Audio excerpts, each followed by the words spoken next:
All right. Hello, everyone. Welcome. Let me. I'm not gonna tweet this. But. Hello, everyone. Welcome. Do this real quick. So, we're here. We're continuing this. Super fun playthrough of Nightfall. Let me just.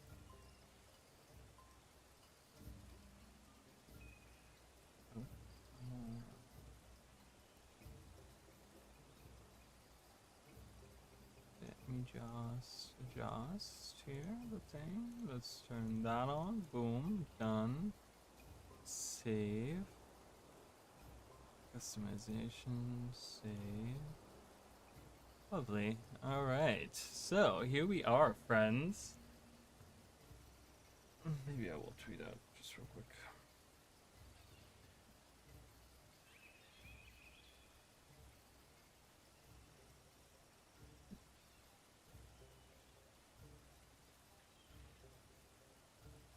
And then we can begin as soon as I do this. As soon as I learn how to type.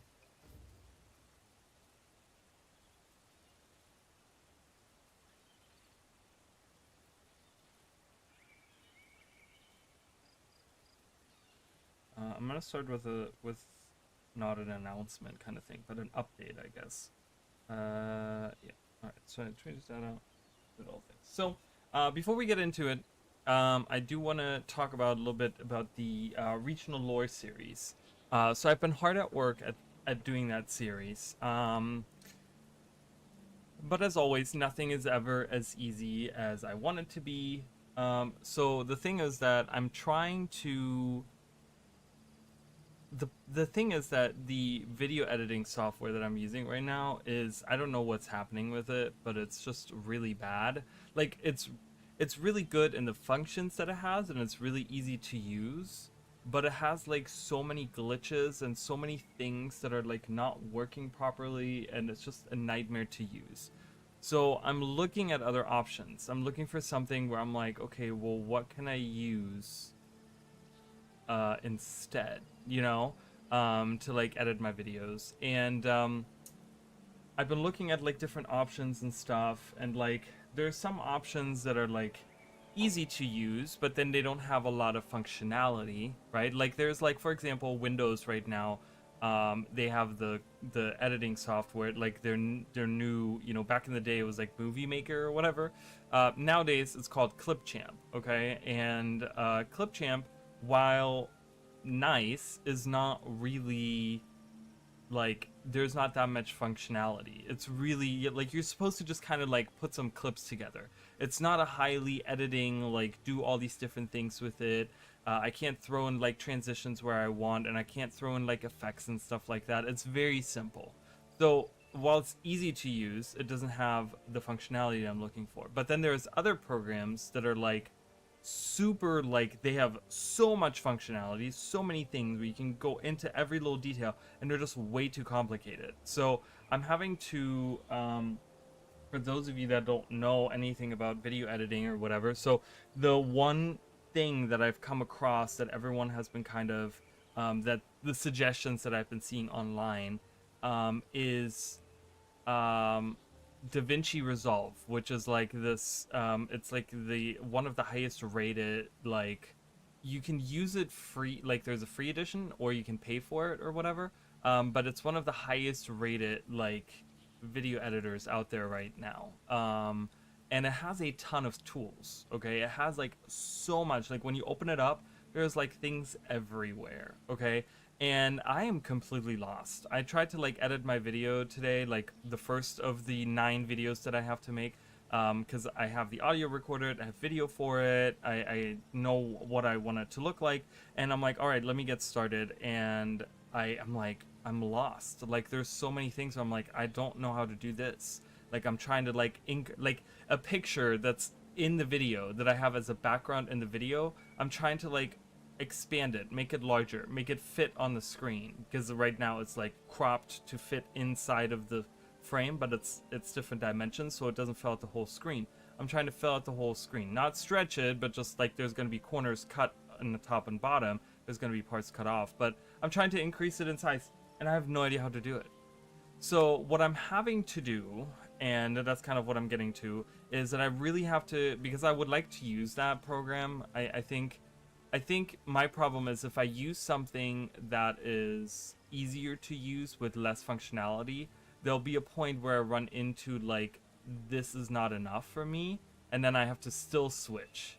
You see what I'm saying? Like, these videos might be pretty simple, but there are some videos that I do, especially if we're talking about like the dual classing videos. The dual classing videos, you guys don't understand, like, there is a lot that goes into these. There's a lot of editing that goes into those. That's why they take me so long, because making the video itself, like just editing the video, like takes me like 10 hours of like just sitting down editing this video, and it's only like 15 minutes long. I mean, it takes me a long time to do this. And that's why I haven't been actively working on this video or on the series so much, because it just takes so long to do this. So what I'm having to do is I'm having to sit down, and they have a whole tutorial series on their website that you can learn about it. And I was like, oh, that's cool. So I sat down today. I was like, let me just watch, you know, a couple of these videos and see if they can help me. Well, I think there's like 6 videos or something like that. I didn't really look. There was like a list of them, and I think there was like 6 or 7 or something like that. 6 to 8 videos, I want to say. And I clicked on the first one, and it was over an hour. It's an hour and 9 minutes long, and I'm like, oh my god, this is like taking a class in video editing. Like, this is like, if I have to do, oh, what the hell is that? Get out of here, bug.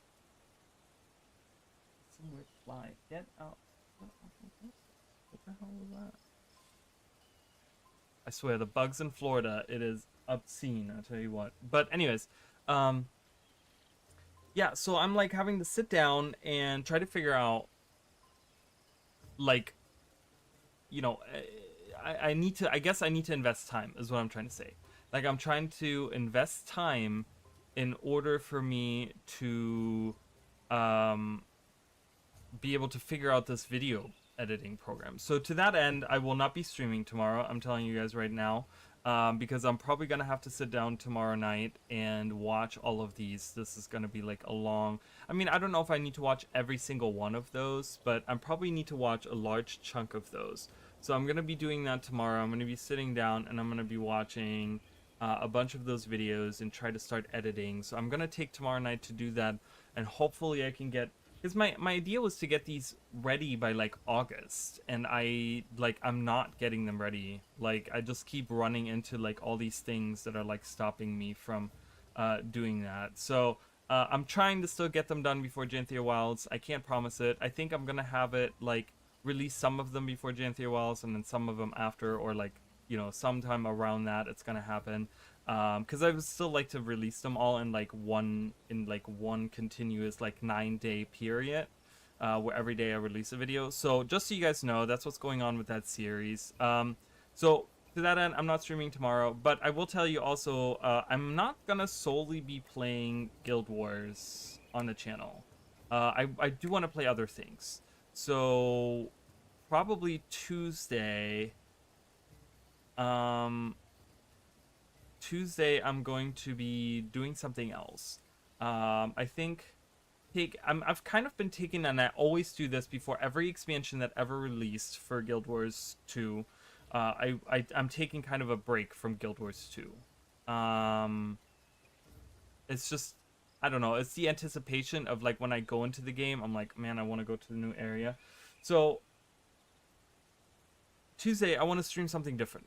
I think I've been playing a lot of Elden Ring. I might be doing Elden Ring. I want to start I've been thinking about doing a new build in Elden Ring. So what you guys can kind of look forward to is a couple of different games that I would like to play. And I'm going to be kind of squeezing them in here and there. We're still continuing this. I might do this as like the Sunday night thing or something, where I do Guild Wars 1 on Sunday nights. And then maybe have Guild Wars 2 be on Tuesdays. Like when we, you know, once Janthea Wilds comes out, I'm gonna be regularly streaming again Guild Wars 2 and stuff. So maybe Monday is gonna be more flexible, and I'm gonna be doing like maybe playing this, maybe playing that, kind of seeing what people are receptive to.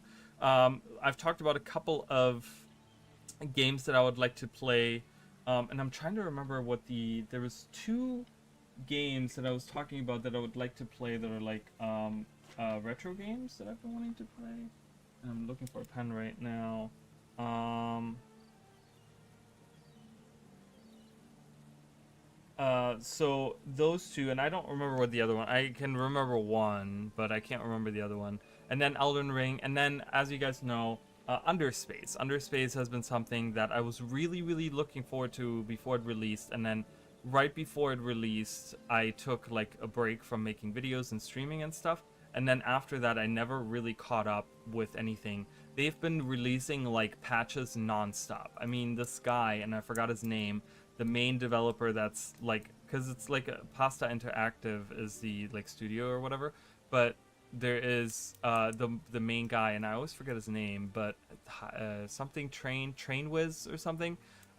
Constantly he's posting on Twitter like new updates, new updates, new updates, new updates. They're constantly patching, constantly doing new things to the game, and I really want that game to be like, that game sounds to be like it's gonna be really big. So I would like to do that as well. So just giving you guys a little bit of that.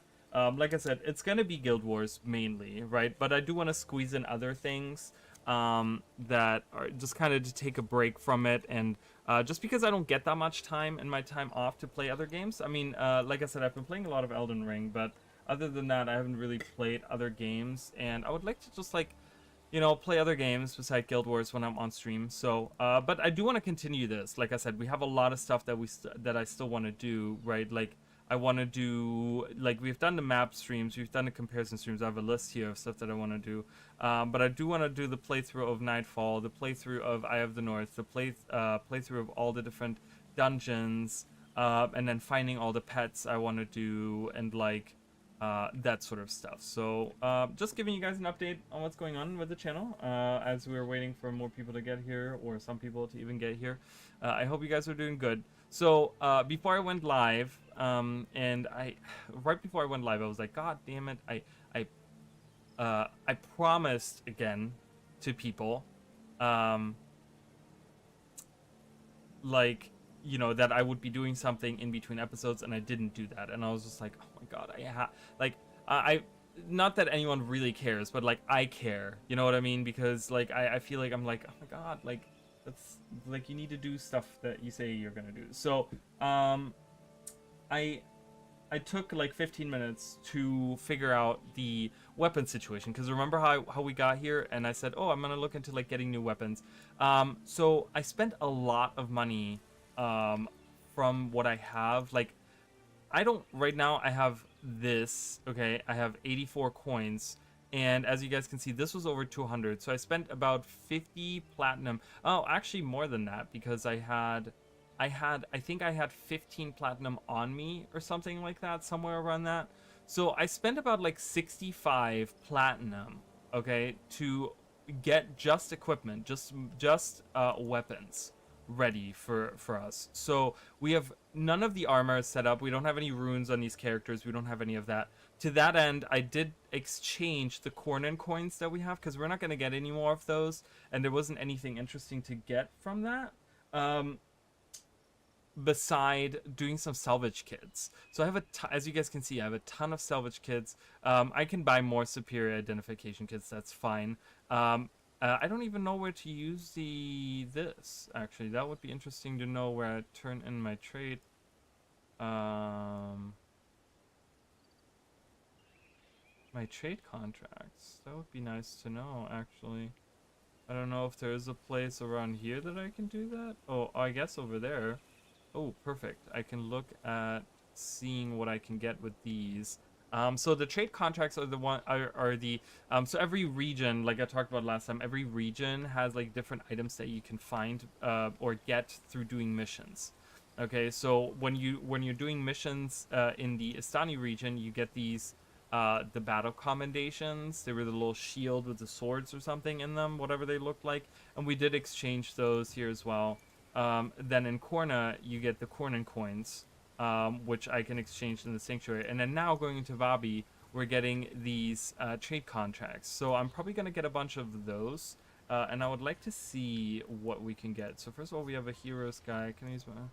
I don't know. Okay, I don't care. Superior salvage kits, so same thing. Ooh, you can get ruby, sapphires, and diamonds. That's really good money if you're looking for money. Vabian key, superior. Yeah, so I'm gonna be probably getting a couple of these. Just because that's gonna be nice too. So the idea is, because I ran through so much money and I'm trying to get as much money as possible. So all the different, like, as you guys can see, I have a bunch of runes and insignias on here. Runes and insignias for my team. I'm gonna try to get as much as I can get out of found armor, because now going into, because Vabi is the point, because Korna is where you just became level 20, right? So a lot of the money that drops, a lot of the items that are dropped that are not like super high level. But going into Vabi now, like Vabi has a lot of armor and weapons that drop that are like really good, that are like, that have really good stuff on them or whatever. So I'm hoping that there will be an increased frequency of maybe like getting some runes and stuff that we have been trying to get as many as we can. I mean, there's a couple, like right here we got him a 15 health on there. You know, there's a couple of things that we have found, but I would like for them to all have like a rune set. So I'm gonna try to get as many as I can through finding it, and then maybe once we have some money accrued together, I will like be able to just buy a bunch of these runes and insignias and stuff, like that sort of stuff that we need. The other thing is weapons. So like I said, I did get weapons. So Kos has this really cool Shield of the Lion now, which I said I would get for him. Actually, I wanted to change his set too, because he doesn't need tactics anymore. Oh, well, I guess that didn't really do much. Oh, I already changed it. I already changed the last time. I was like, what? Really? Only 3? Yeah. So I changed it because remember he had the tactics shield, which took away, I think I took away from strength and swordsmanship. So now he's like full in strength and swordsmanship and a little bit of tactics because he does use the healing signet. But yeah, so that is really good equipment for him. Talcora, I did get her the protective prayer rod and the icon together. So I think she overall loses energy, I think. Or no. Her staff wasn't that great that she had. She had a protective staff, and that wasn't good.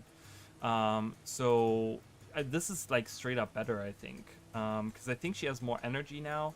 While she's enchanted, which she has a bunch of enchantments, as you guys can see. And Aegis is actually for the whole, every party member. So this is really good because a lot of these items that I just got are based off of having enchantments on you. So she will be able to get like less damage through that, and then more health while she's enchanted. So that's really nice because casting enchantment giving you like extra health kind of thing. So that's kind of nice. On his staff is fine, but I just customized it so it does more damage. Not like that really matters on auto attacks, but it's, you know, every little bit of damage helps, so I didn't do much there. Like I said, I'm swapping Elias over to, I'm taking away the golems and all of this stuff. I'm switching him over to curses. We're going to do that in a second. We're going to do that on stream. So it's going to be curses, but same thing here, while enchanted. I love that this says, the bone idol says health plus 45 while enchanted. First didn't say that, right? Oh, it does say that. Okay, I misread it then. I was like, oh, okay. So again, it's about like getting as much enchantment as I can. So I'm gonna try to find some enchantments for him as well, that he can cast on himself. Because I don't see too much here. But masochism doesn't work. Okay, that doesn't work. Is there one that increases? What does awaken? Oh, interesting.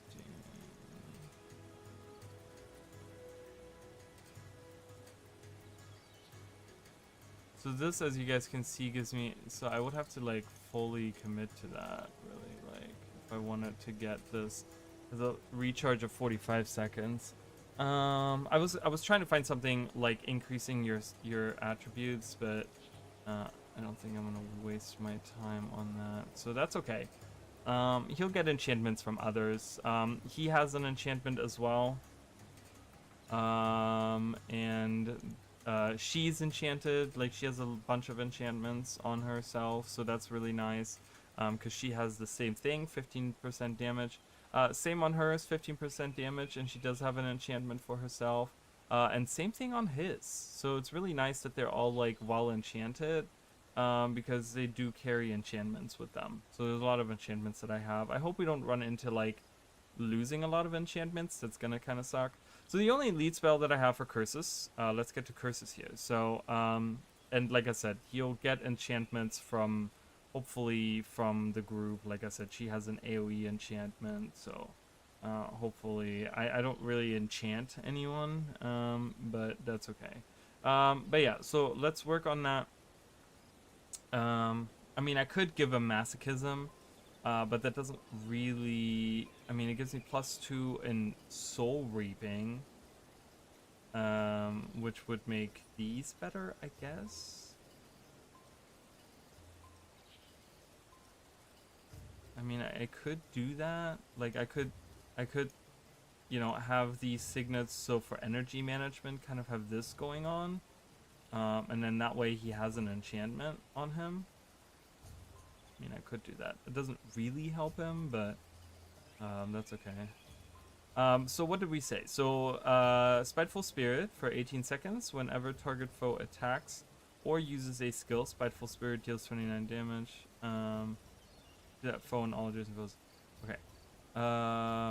Barbs. Target foe takes 12 more damage when hit by... okay, so that's really nice. What else do we have? There's some really cool curses. Curses is super fun.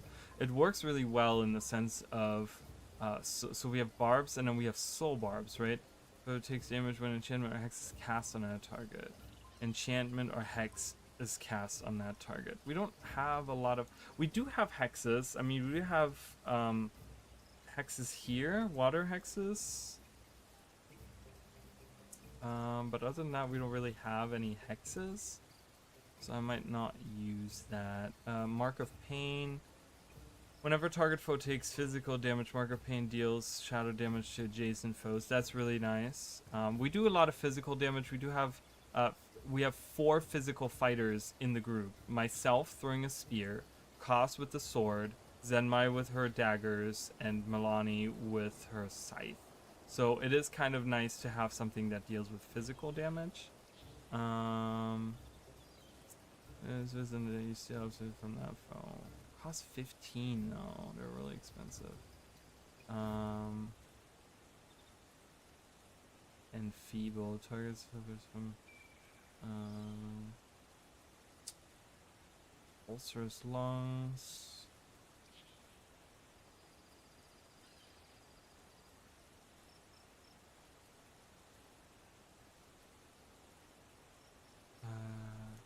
This might be nice. Target foe and foes adjacent to your target have cracked armor, so that'll do more damage for us. And it's cheap. I'm just kind of looking because these are very expensive to use, so I'm trying to find things that are cheap right now.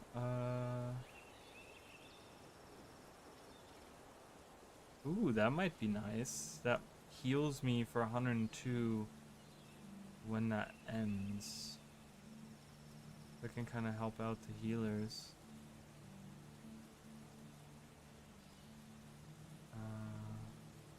Target foe loses 1 enchantment for every remaining enchantment. Target foe is poisoned for 9 seconds.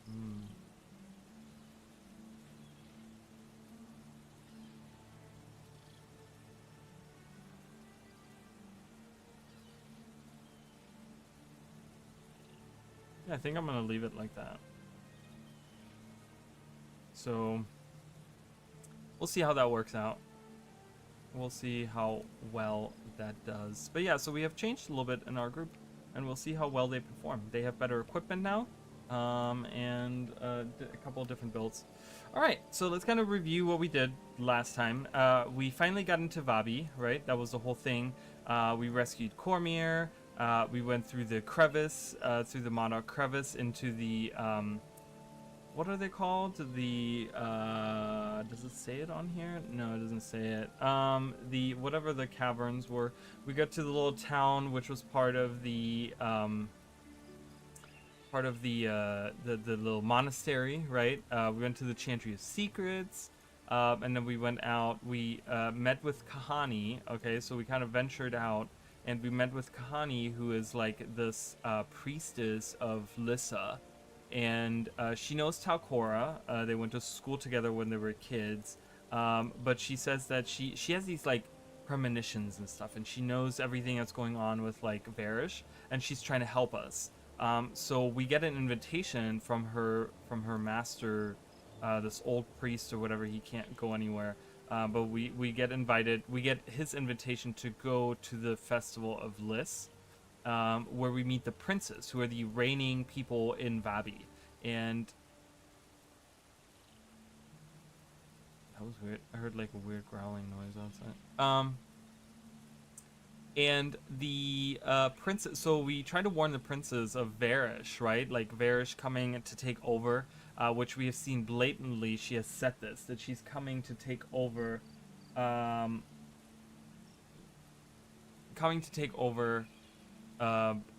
of Ilona, right? Her goal is to like take all of Ilona. So she's using the excuse of hunting us down into Vabi, that she can get her forces into Vabi. And the princes are like, oh, we're glad that she's here, because we get attacked by harpies, by scree harpies, and they're like, oh, thank God that Varish is sending her forces in here. And the princes kind of scatter, because they're like, we want to go back to our palaces, and we want to hide in our palaces, and we don't really want to deal with this, and Varish is here to protect us, and this is great, right? So they're like completely ignorant of the situation. They don't understand what's happening, and yeah, so we're kind of like, great, okay. So we're kind of stuck having to figure out what to do, and yeah, and that's kind of what we left off.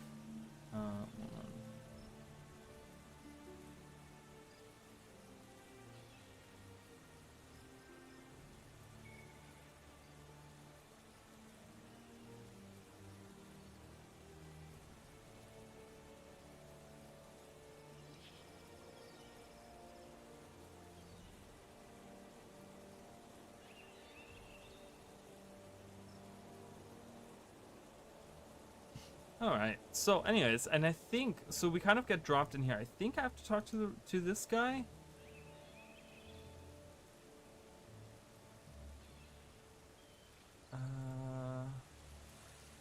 Maybe, or maybe is it this guy? What is this? I remember this guy does have something important. I serve to the mighty. I think I have to talk to. So Zorai the Learner, didn't we meet him at some point? Wasn't he the guy that we helped out in Istan? I don't remember, but I remember there was some guy. So I think what I'm supposed to be doing is both of these quests. I think I have to do this quest and this quest because this guy talks about Boca the Magnificent, who is this one guy, right? Who's this one one of the three princes, and then this guy serves Amtur the Mighty, who's the other one. The third one, I don't know how we get to him. We'll figure that out. I don't know. Maybe that's the last one we go to, and we have to do the other ones first. I want to look at this Palin guy here. Lesser one. Okay, I don't know. Oh, we haven't looked at this. Have we looked at this? Have we read these things? Maurice figured out best of who's showed up. Cormier was live. I think we read this, right?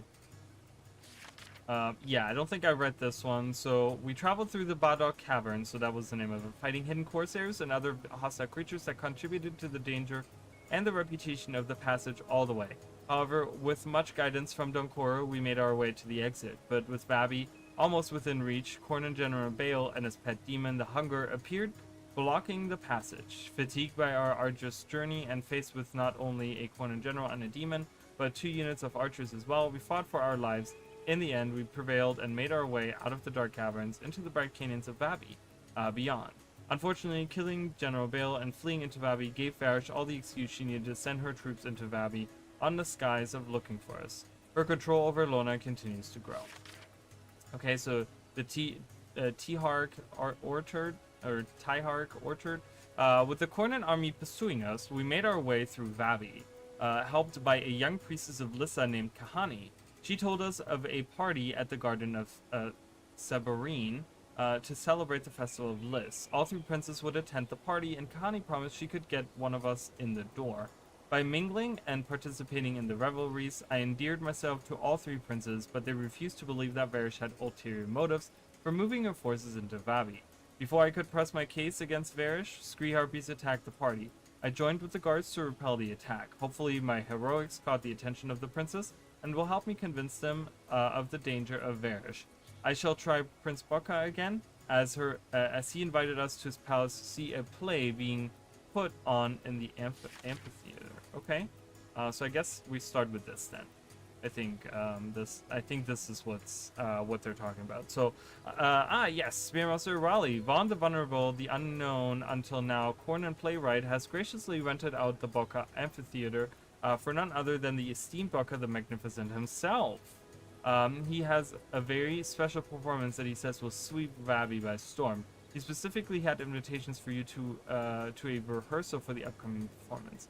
Yep, we will. So as you guys can see, we are now swapping over from getting, we're not getting Sunspear points anymore. We're now getting Lightbringer points. And we kind of talked about this, wrong button there. We kind of talked about this. So we're going to kind of swap over from getting Sunspear points here. And we're going to be going over to a different thing where we're going to get, I don't think I've gotten any points yet. But it's going to be the Lightbringer title, which is the Whispers, the Order of Whispers. We're going to be gaining ranks, and that's going to be really, really nice because that's going to help us with getting more. Oh, I didn't talk to this guy. I talked to the other 3 officials, but not this guy. That's going to help us against demons later down the road, just so you guys know. Okay, nothing. Alright, so let's start. We're going into the Mirror of Liss. I hope you guys are doing well. I hope you guys are doing good. I'm doing pretty good, except for the frustration of the video situation, but there's not much we can do about that. We also have our pet Croc. He is almost level 20 now, which is super cool. I don't know if you guys want to switch over. It's kind of cool seeing all the new weapons. So as you guys can see, Zed has these really shiny things. There's like a lot of shininess happening. Takora is dancing, so she has couple of shiny stuff too. These are the Curses weapons here that Elias has. There's like a face on it or whatever. Bronze daggers, we've already seen that. We've already seen the shield. The shield's pretty big, so easy to see. Alright, we want to talk to a Whispers Informant. So now, instead of having Sunspear people, we're going to have Whispers people, and they're going to give us points in the Order of Whispers, and we're going to see that as we hunt elementals. I don't know if we're going to hunt any elementals right now, but we have to go pretty far, so we might see some elementals on the way. I'm not sure.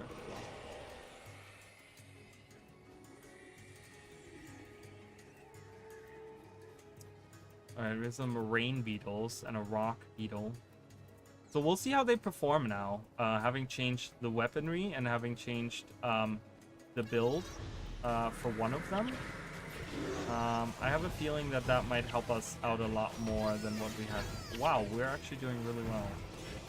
I did not expect him to die that easily. I do want to look at his, look at Elias's energy.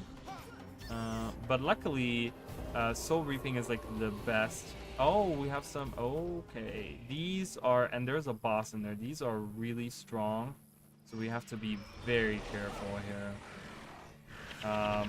These guys are no joke, as you guys can see. Our group, yeah, Elias already died.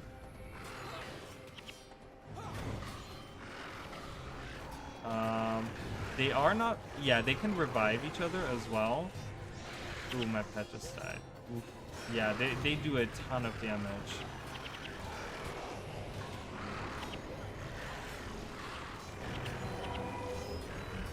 Heal, please. Nope, I died.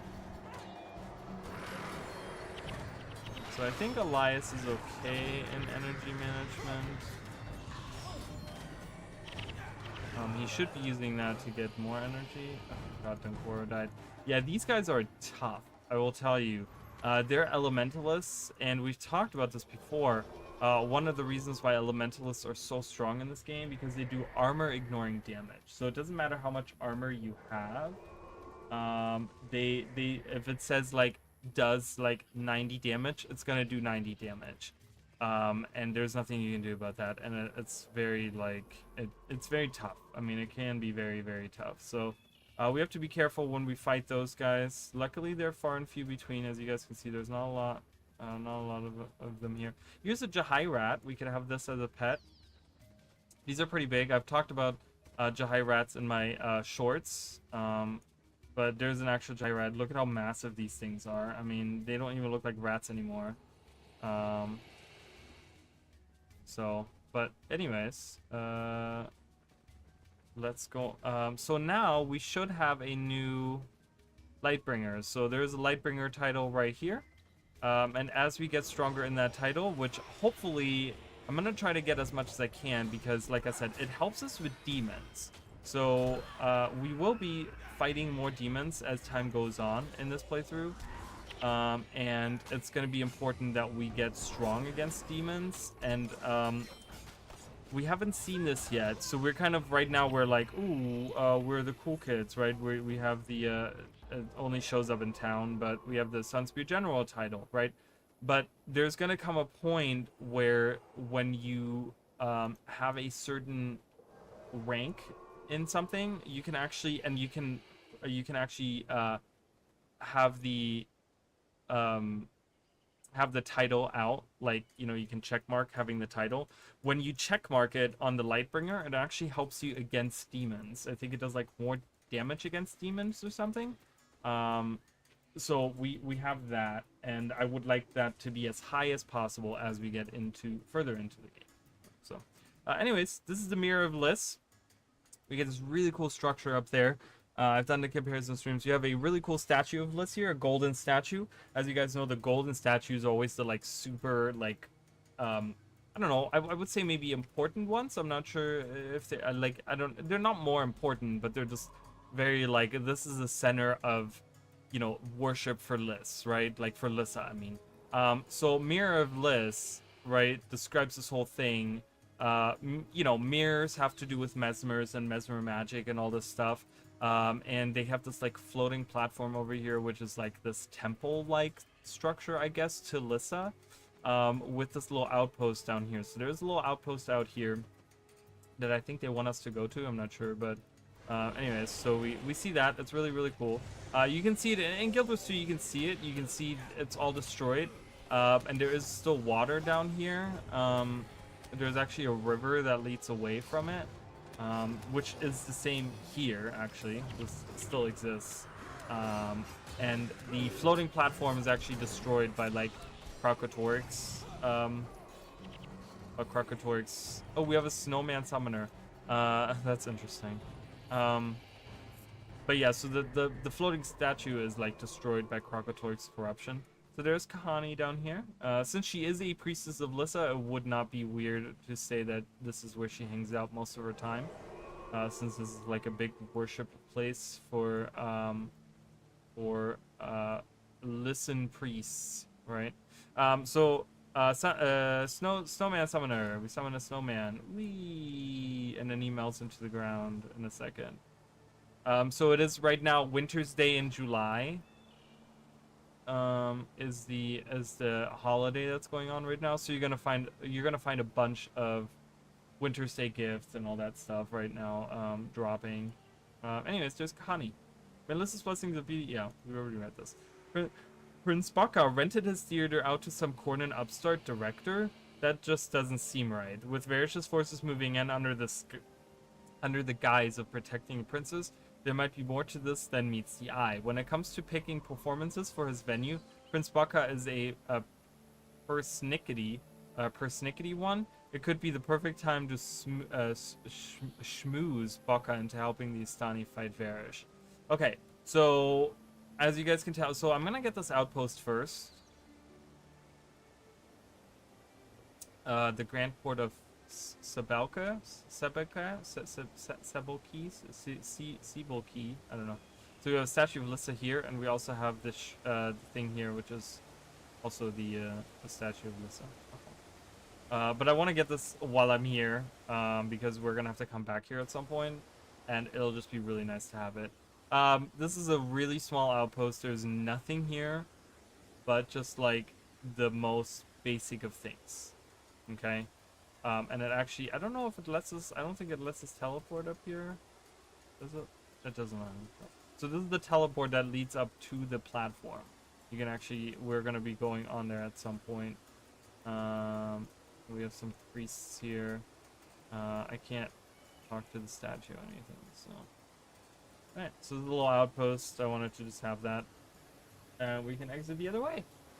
Goodbye. We're leaving. Hey, well, hi, Amish King. Welcome. Welcome in.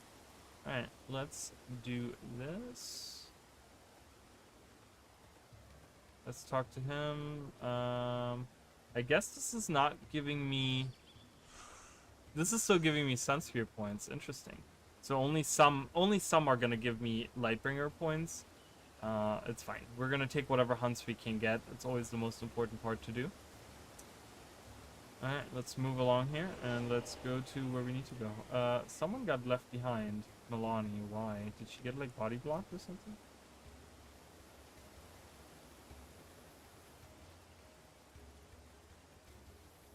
How are you doing, Mish King?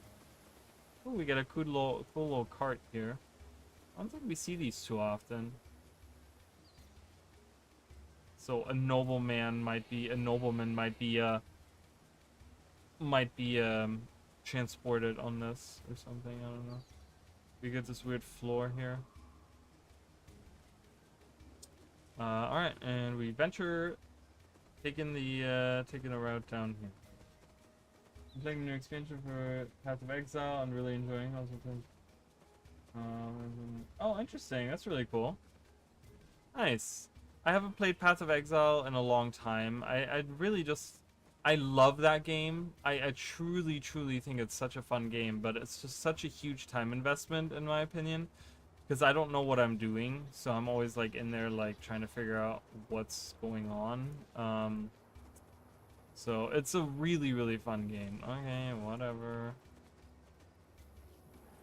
Just gonna avoid as many enemies as we can right now. Oh boy, Roaring Ethers. I don't know why Milani is so slow. Is there something she's doing? Okay. Oh boy, we're gonna have to fight these guys.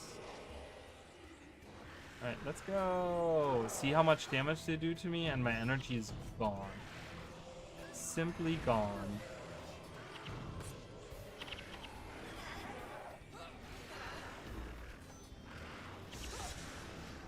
Oh boy. Oh god, and then we have this guy here. Oh boy.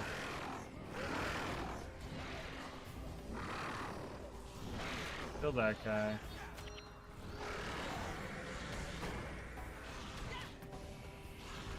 As right in my eye, now you have a village to develop and shipping exports to maintain. Oh, that sounds like a lot. Sounds like, why is this so loud? I already have the sound effects. Just so you guys know, the sound effects are already, like, way turned down. So I'm gonna turn these down even more. They're really loud. Alright, we did okay. We didn't... Did anyone die in this battle? No one died. So that's good. As long as no one died, we're good. And that's without runes, so we're doing pretty good, I gotta say.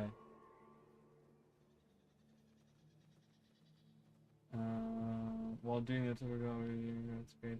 I mean, it sounds really interesting. I mean, I'm not one of those people that enjoys that kind of stuff, like developing towns and like taking care of that. I don't know if it's engaging, I might. If it's something that I care about doing, I don't know. It really depends. So, in some games it works in some games it works for me, and in some it does not. So, but yeah, I don't know. But that sounds great. I was just talking about earlier about other games that I'm going to be playing. I've been playing a lot of Elden Ring, and I would like to actually play some Elden Ring on stream. So you guys might see me play Elden Ring on stream. I'm really I love Elden Ring. It's super fun. I always loved the concept um, of the Dark Souls games. I don't know, like it wasn't even the difficulty of them, because I don't mind the difficulty, but it was the clunky movement, which I feel like they really have done a much better job now, like being able to jump and stuff like that in those games. It feels so much better to play Elden Ring versus like the other games and stuff. So I'm gonna be streaming some Elden Ring. So I want to do. I've done like an intelligence build. I've done. So we're going to Honor Hill, which is a little outpost. I'm gonna read about these outposts in a second as well, but yeah. So I've done like an intelligence build with like magic base, just regular magic, like glintstone magic and stuff like that. But I'm currently working on another intelligence build. I'm not gonna be streaming that, but that's kind of like based off of like I'm trying to get like a dark mage kind of going on, which is super fun. I'm having a really good time with that. And then of course I have like a bleeding build, and I have like a big heavy armored guy that's like an unga bunga one, right? Like everyone has that. But I've never done a faith build, so I think I'm gonna be streaming Elden Ring, and I'm gonna be doing a faith build. And people can help me, because faith builds are really hard. Like I've tried a couple of times, and the difficulty is like way higher, because faith spells aren't that like powerful, so it takes a long time to like defeat enemies and stuff. So basically all the crops in the village gets you. The village gets.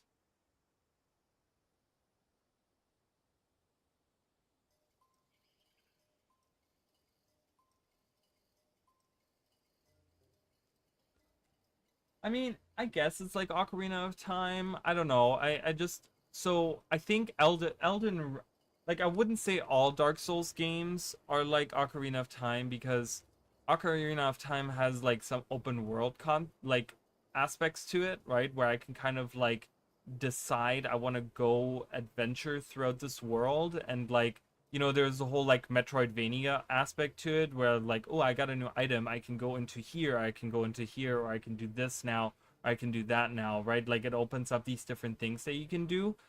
So I think that Elden Ring specifically, out of all the Souls games, is more like Ocarina of Time, because you have a big open world with different dungeons, and you can kind of tackle them however you want to. But yeah, I kind of want to just like do that. I kind of want to like play a little bit of that. I want to do a faith build. I've never done a faith build in Elden Ring properly, like go like high level. I've done it to like level 40 or something, but like I've never done like a true high level but there's a specifically named Junlei. uh they're usually not named. Usually they're just called like Junlei agents. This one is actually named, so that makes me think she's part of a quest. But yeah, anyways, so we're gonna be doing that. I'm probably gonna do that on Tuesday. I'm not streaming tomorrow, just so you guys know. But yeah, I'm trying to since the DLC has come out, so I'm right now I'm trying to work. So like I said, I have an intelligence build. I have not finished the DLC. I have one character with the backhand blades that has gotten. I'm at the last boss, and the last boss is so hard. It is so like I can't, I literally I'm like, oh my god, I can't. So I'm having a really tough time with that guy, with the boss. But yeah, other than that, it's super fun. The DLC is much harder than the core game, but it's fun. I mean, I like a lot of the areas and I like a lot of things. So I'd like to just kind of take my time with it, and we're gonna do like a little playthrough of Elden Ring. And yeah, so I'm gonna fit that in where I can. Uh, as we continue this. Okay, so let's read about the Grand Court of Sebelke, I don't know. Gateway to the wondrous Basilica, the Grand Court overlooks the reflecting pool that gives the Mirror of Bliss its name. From here, one may ascend to the floating Sebelke Basilica itself, the most ornate and magical temple in Elona and the heart of the Listen faith. So there you go. We kind of talked about that a little bit. Did we read about this? Consider the best market in Vabi, where all its rares, strange and the unique, are all for sale.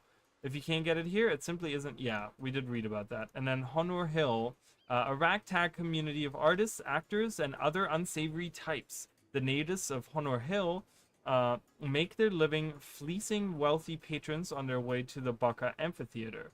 If you need a reproduction statue of Grenth or some fake memoirs of a Prince of Vabi, the merchants of Honor Hill will be happy to oblige you. Otherwise, hold on to your purse with both hands and walk fast. Alright, so a bunch of shady characters hanging out here. Interesting. Alright. Well, they better not try to take from me. Mastery system was introduced. Basically, Metroidvania stayed away. Yeah, I do remember that as well. Yeah, I do remember that where they said, and in Heart of Thorns it acted like that, and I would like it. I would like them to go back to that. I don't know why they can't. I don't know why they can't make those like that, because if they, here's my thought process behind it, because if they have the mastery system as like the Metroidvania aspect of the game, where it's like every time you get a mastery and you level it up, it lets you go to other places, right? Like you can do this better, or you can you can walk through this now, or you can go in here now, or you can talk to these people now, or whatever, right? There's so many possibilities you can take that, so many possibilities. So you can take, that idea, and if they had carried it on, they could literally, they could have these connecting dots throughout all the expansions, where you can literally have like poisonous areas in Path of Fire where you need poison mastery from Heart of Thorns, right? And not necessarily lock something important behind it, but put something behind it, like, I don't know, like a treasure chest that has like a couple of interesting things in it, or a cool event, or I don't know, like come up with something, like we now have, since End of Dragons, we have the cool little fox chests, the fox spirits chests, right? Like you could put like, one big one behind that, or we have the we have the ones where you have to press the buttons in like a specific sequence, right? We have those chests. Like you could put those behind those things, kind of like, oh, okay, because I have this, kind of reward the player for having all the expansions, right? Like, because I'm going into like Janthia Wilds and I have Heart of Thorns, like all the masteries done, right? There's a poisonous area in Janthia Wilds, and it doesn't have to be like every map has to have everything, but like once in a while having these things, like they've done with they've done it with the mushrooms, right? We've seen the mushrooms come back again and again and again, right? Like obviously with having, flying mounts, they don't do much now because we can just like jump on our sky scale and fly up wherever we need to go. But there's actually, like, in season 3, if you guys remember, there's some mushrooms that will jump you, like, that will jump you really, really far. Okay, so there's still a reason to kind of have that, because your sky scale might not be able, like, if they can make it to the point where this mushroom takes you way higher than a sky scale could, there's still a reason to have these mushrooms. So you can have these mushrooms, right? And you're rewarding players for having this mastery, right? Why can't we do that with all of those, right? I feel like mastery should be designed that way, that like when you carry them over, that they enhance your experience as you go through, right? It lets you do something easier, it lets you do some, I don't know. So, shady peeps in all cultures. Kantha has it the worst, so with the Undercity. Yeah, I mean, they have like a whole map that's dedicated to just shady people. Kind of crazy, right?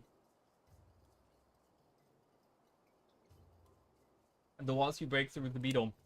Yeah, I really, I thought about that as well. And I really think, like, instead of making them, like, here's an idea, right? Because maybe we don't want people to focus on getting, like, okay, let's say we go to Janthia Wilds and there is these beetle walls, right?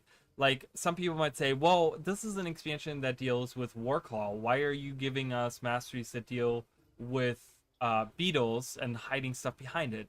Well, they could change how the walls work, where they can also be broken by a skill from the Warclaw. So that both of them now have the possibility of breaking through. You can use your beetle to ram into that if you want to, or you can use your warclaw to ram into it. But you need either of those in order to break through it, right?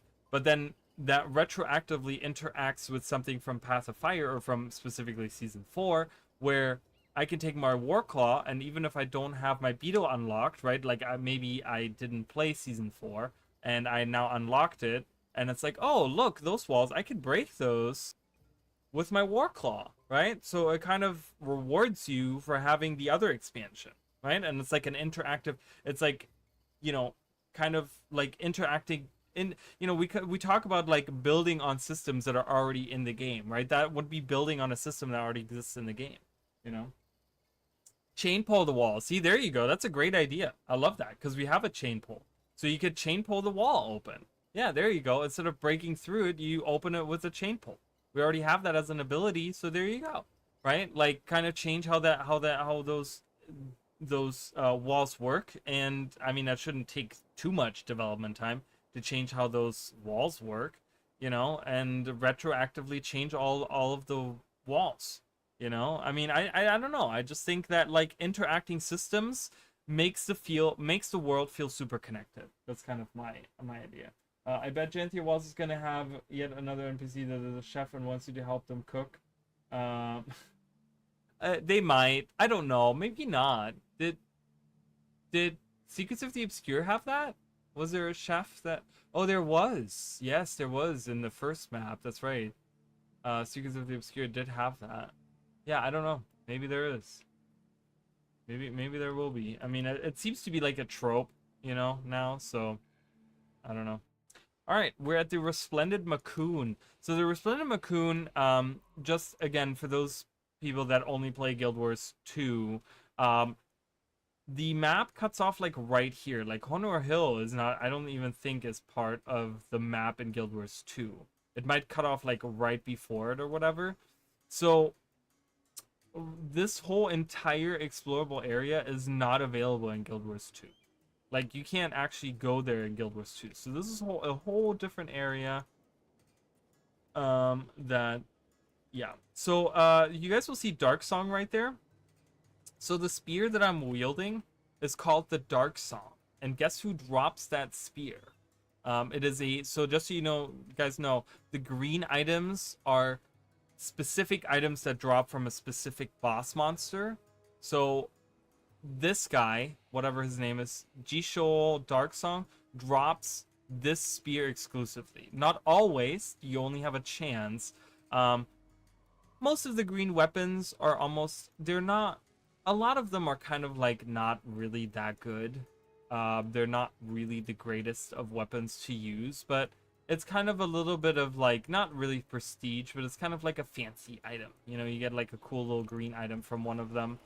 Maybe we can get another Dark Song from them, but yeah, so I mean, it's not like, oh my god, you really need to get those, but it's kind of cool when you have one of those drop. It's a little bit of a rare thing. They don't really sell for anything, but it's kind of a like collector's thing, people that want to collect like unique items and stuff. Like sometimes they'll have like a unique look to them or a unique dye. They will have like a unique way that they're dyed or something. Like this spear, I think, is a regular like spear that you can get in game, but it's like dyed dark or something. We did not get the spear, by the way. So, but yeah, there you go.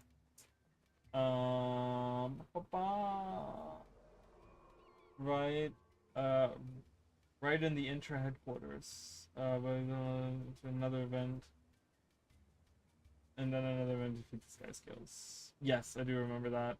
Would you if JNT Wild Bosses dropped the themed unsellable weapons so people would have incentive to do the meta raid more?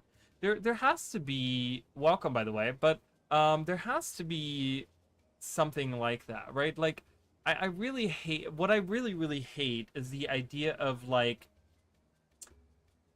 you know, ArenaNet always thinks that they are remedying the issue of rewards by saying like, oh well, if you do like this raid 300 times, you can then afford all the things that you know you want from it, right? But it's like, but the chances of having certain items drop, like I don't know, like having the void infusion or something like drop from the meta event are like 0.0000001% chance, right? And it's kind of like, what's the point of having it even drop if like literally out of every player, like hundreds of thousands of players, only one person will ever get it, right? Like drop or whatever, or like a handful of them will ever get it. Like it kind of, to me, ever since that's kind of been the thing where like the prestige items that drop have been like so rare, like they're so rare, there's no incentive for me to do these things. Like, you know, I don't feel the drive. Like I want to have the void infusion in the game, for example, I really do, but I know that my chances of dropping it are like astronomical, like they're just insane. And I don't want to repeat doing the meta event like 75 billion times or whatever I need to do to, I think it's strike missions or whatever that you have to do. I don't want to do the strike mission 75 times in order to get this infusion. So I have no drive to do this content because both ways of me attaining what I want from it kind of suck, because the one is grindy and the other one is also grindy and the chance of it is just really crappy. So, you know, um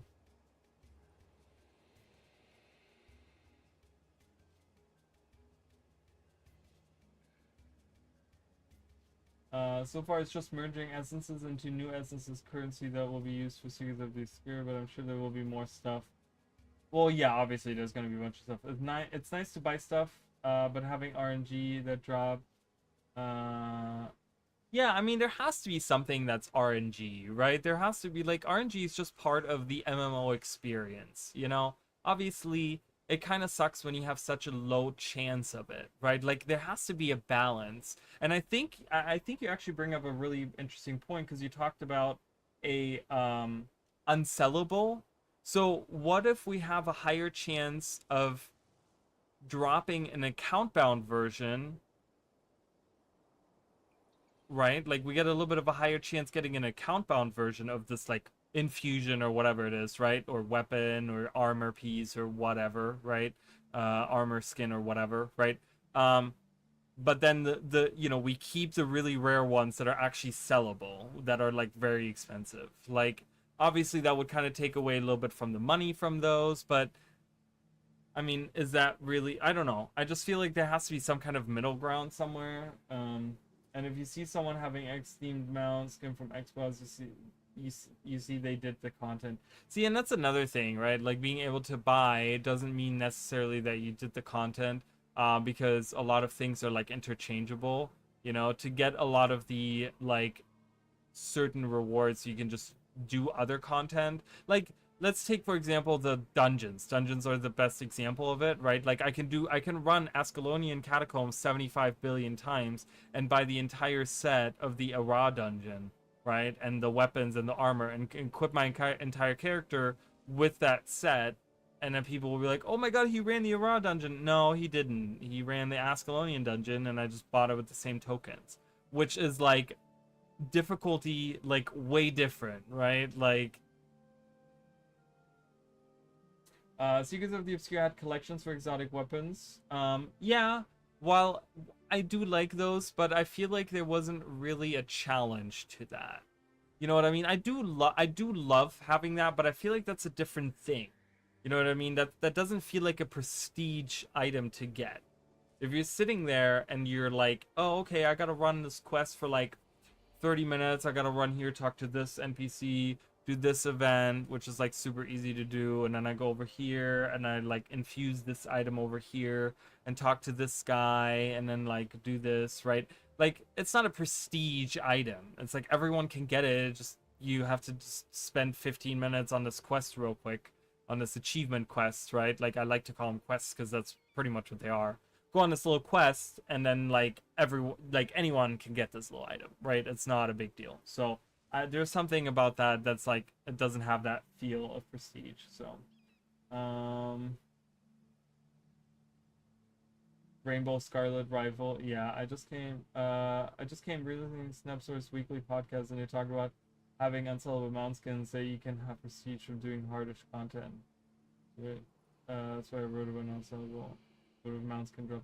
Yeah, I mean, I feel like Snap has a good point there. I think that like there, I feel like specific. Yeah, I don't know. I think that I've talked about this. Like one reward, one thing that I would love to see is so, and this was my idea.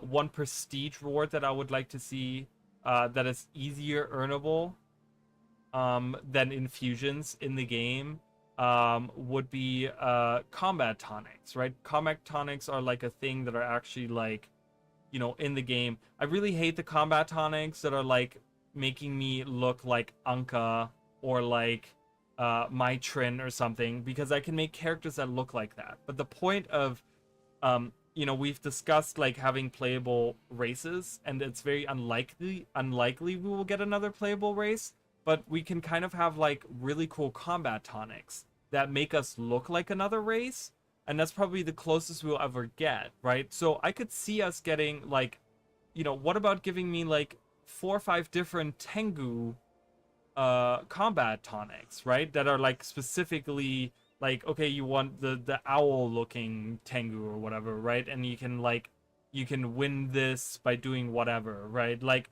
I kind of want them to like one prestige reward that's in between just like getting regular gold and having like an astronomical chance of getting this, right? Like astronomically low chance of getting this. Like the between one would be like getting some combat tonics in the game. I would really like that. I think that would be really cool, because I don't think we're gonna get playable races. But wouldn't it be really cool to maybe have like more of the Coden? We have 2 of the Coden combat tonics. It would be kind of nice to have others, right? With Janthia Wilds, I would love to see some of the lowland Coden, right? We can't play as them, but I would love to see a combat tonic that I can use to, like, I think the combat tonic system is something they should really, like, double down on and, like, maybe increase the range of things we can use. Like, I think there's some really cool combat tonics out there, and I think they could do some really cool stuff with that. So that was kind of my idea. Hi, Elvis. Welcome. Astral Claim. Yeah, so they do have skin stuff for Astral Claim, which is nice. It is a step in the right direction. I find myself stopping when I see Purple Sears CM title, like, wow, you did it. That is a prestige thing as well. I really like that, and I love that they're continuing with that. I would love for them to like do something where, so we have the purple titles, but I would like for them to like do something where they like stand out even more, those titles, like have other titles. I'm not saying like change the ones we already have, but like have them in different colors. Like I want to see like a really green title, or like a really like golden title, or like a dark red, like depending on what the content is, like have different colors of these titles. I think that would be really cool, because having everything now be purple as we go on with all the legendary, like the legendary like challenge modes and stuff like that, having them all be purple, they're gonna start blending together, and it's gonna become less prestigey because they're all the same color, right? If they're all purple, then they have less of a meaning. So use some other colors in the spectrum to make them feel special. So now that we're doing Janthia Wilds, do something in that like, maybe in that like a cool blue font or something, like a, whatever they use, that weird sky blue color or whatever that is.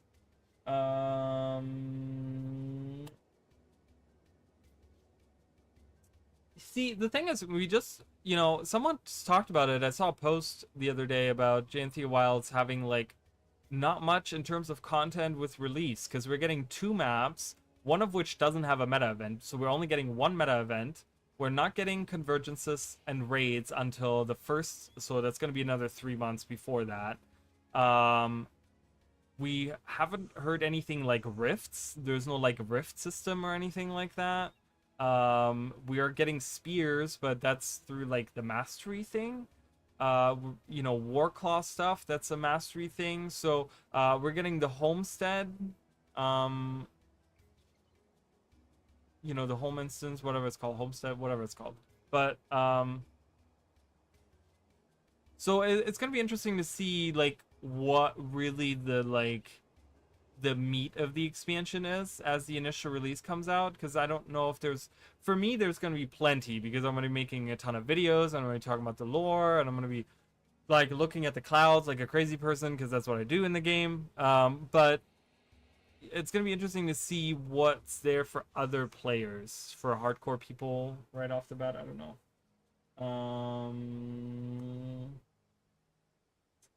Cop out. Combat tonic's such a cop out, and one thing I'll disagree with you on because I'm stubborn and won't fully. Yeah, unfortunately, that'll never happen. I'm gonna tell you guys right now. I'm the bearer of bad news, and Mish King and I have been talking about this many a times now. We've had this discussion on stream many a times, but new playable races will never happen for Guild Wars 2, and people need to accept that. I think that's something that will never, ever happen. That'll happen for Guild Wars 3, 100%. They're probably going to give us more because they understand that people want more playable races, so we're probably going to get, like, maybe Koden, maybe Tengu, maybe whatever, right? I think we're going to get more playable races for Guild Wars 3 if that ever happens. I don't know, but I think so. But yeah, I don't think playable races will ever happen. They're never going to happen. It's way too much work, way too much development time. If they can't even do, like, strike missions and fractals and raids and convergences all in one expansion, and we only get like 3 maps per expansion, there's no way they're going to ever do playable races. Ever. I want to play as Largos. Yeah, unfortunately, not going to happen. Sorry. They should go back and color the titles from rates-based expansions. I think so. That would be kind of nice. Yellow, gold, teal for... Yeah, I think that would be interesting. Or maybe even go back and maybe not even change the... But maybe go back and add legendary challenge mode to some of that content. Right? Like, go back to some of that older content and add legendary challenge mode to those rates, the Path of Fire raids, all the rates that we've had up until now. Add legendary challenge mode to all of those, and add it to the strike missions, and add it, like, I feel like legendary challenge mode should be added to anything that already has a challenge mode. Just add another layer to it, because the hardcore player base is gonna try to go for it, and they're like, and it's, if you do it to all of them, there's gonna be so much content for those people to go through and get those titles, just to show them off. ArenaNet would be satisfying a lot of people with that really quickly. I don't think that would be too hard. I want to play Largos. Yeah, Largos sounds fun. Only way I would want to play Largos is if we get an underwater expansion, but I don't know if that's gonna happen or not. Largos, Tengu, Dwarf on top of the list. Largos, Tengu, Dwarves. Dwarves not so much for me, but Largos and Tengu. Koden I would like to play. What's another race? What's a Guild Wars 2 race that I would like to play as? Maybe Hylic? I would love to play as like as a frog. I'm gonna be on, like, it sounds weird, but I would love to play as a Hylic. I don't know why. Like, there's just something where I'm like, that's like some dopey Hylic, or like a cute little Hylic or something. I don't know. I could see that. What are some other races? I know Quaggan and Choya have come up, before, but I feel like they're such joke races. There's like comic relief that I would not want them as a playable race. We got Warclaws, Homesteads, a map that is kind of like Rothmar Valley probably, and the one that has meta, plus story and all the achievements, but for people who do instance content, no idea convergences.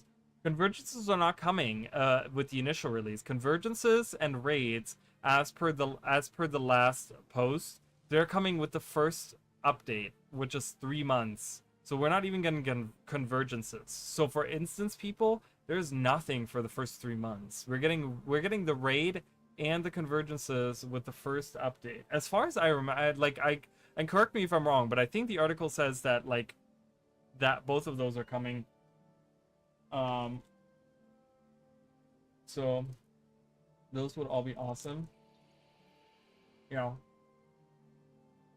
Guild Wars 3 better have 10 playable races then.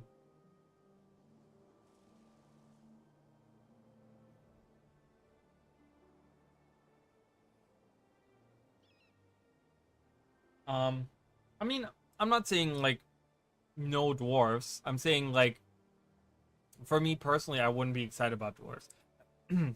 I could totally see dwarfs be added. Um, maybe even. Oh, sorry, guys.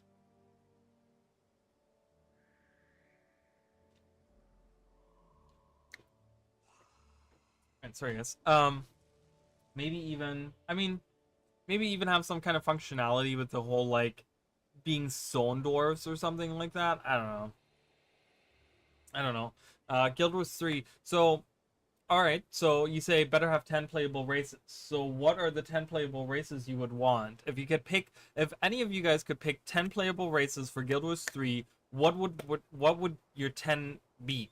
Right? Because you don't have to necessarily use the 5 that we have in Guild Wars 2. You could leave those out if there's others that you'd rather see. So what are 10 races that you would guys I would stick with the 5 that we have. I think I like the 5 that we have. I would do Tengu, Kodan, Hylik, Largos, maybe Dwarf? I don't know.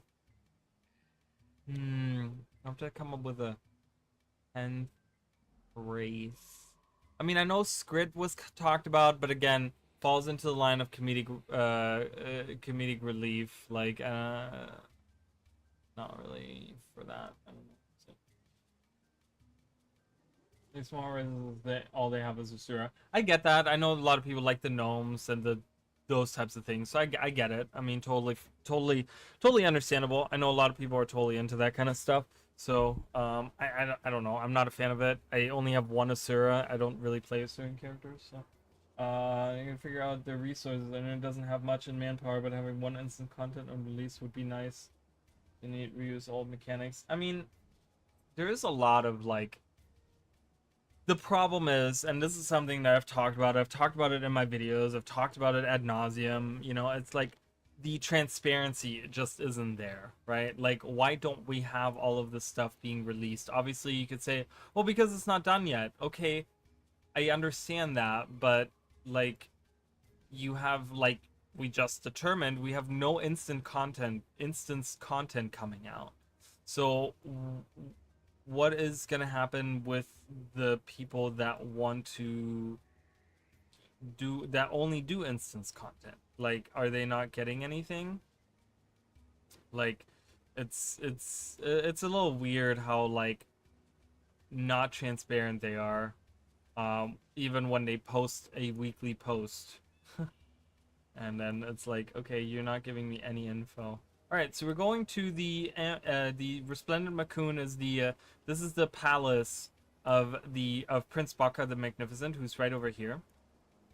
And yeah, and we're hanging out here.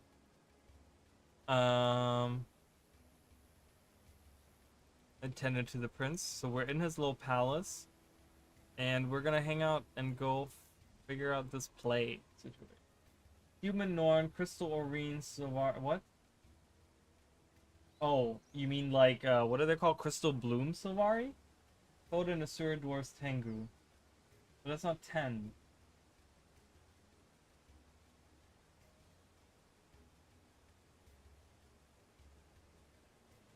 Right? Or am I not counting right? 1, 2, 3, 4, 5, 6, 7. So you have 3 more slots. Mishking says Human Savari Norn Asura Char Tengu Largos Dwarf Kodan Awakened to give an undead love. Oh, that's a great idea. I don't even know if awakened, but like risen or something. Or not even risen. I don't know, like just some kind of undead. That'd be really cool. I didn't even think about that. Yeah, I would love something undead. I've never played Guild Wars 1, but you downloaded it today. Are you doing the trial? There's like a 10-hour trial that you guys can do. Just so you guys know, for those that haven't played Guild Wars 1, there's a 10-hour trial that you can do of Guild Wars 1. You can go in, you can kind of do PvP. I don't think there's much going on in PvP, so I wouldn't really try that. But yeah, you can kind of go in and try different classes, and you have 10 hours to try it out. If you can find, if it has a, I don't know if there's a like a sale. Is there a sale going on right now? There might be a sale going on. Uh, is there a sale going on right now? I don't think so. Unfortunately, there's not. Um, do, do, do, do, do. Yeah, unfortunately, there's not.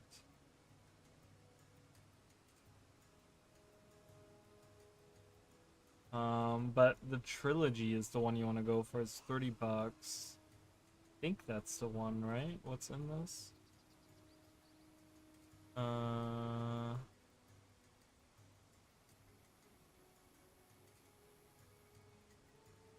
See, this doesn't have Eye of the North. Why does this not have Eye of the North in it? It's so weird. Okay, Eye of the North is still separate. Why is it still separate? Ah, that's so annoying. I hate that. Anyways, there's no sale.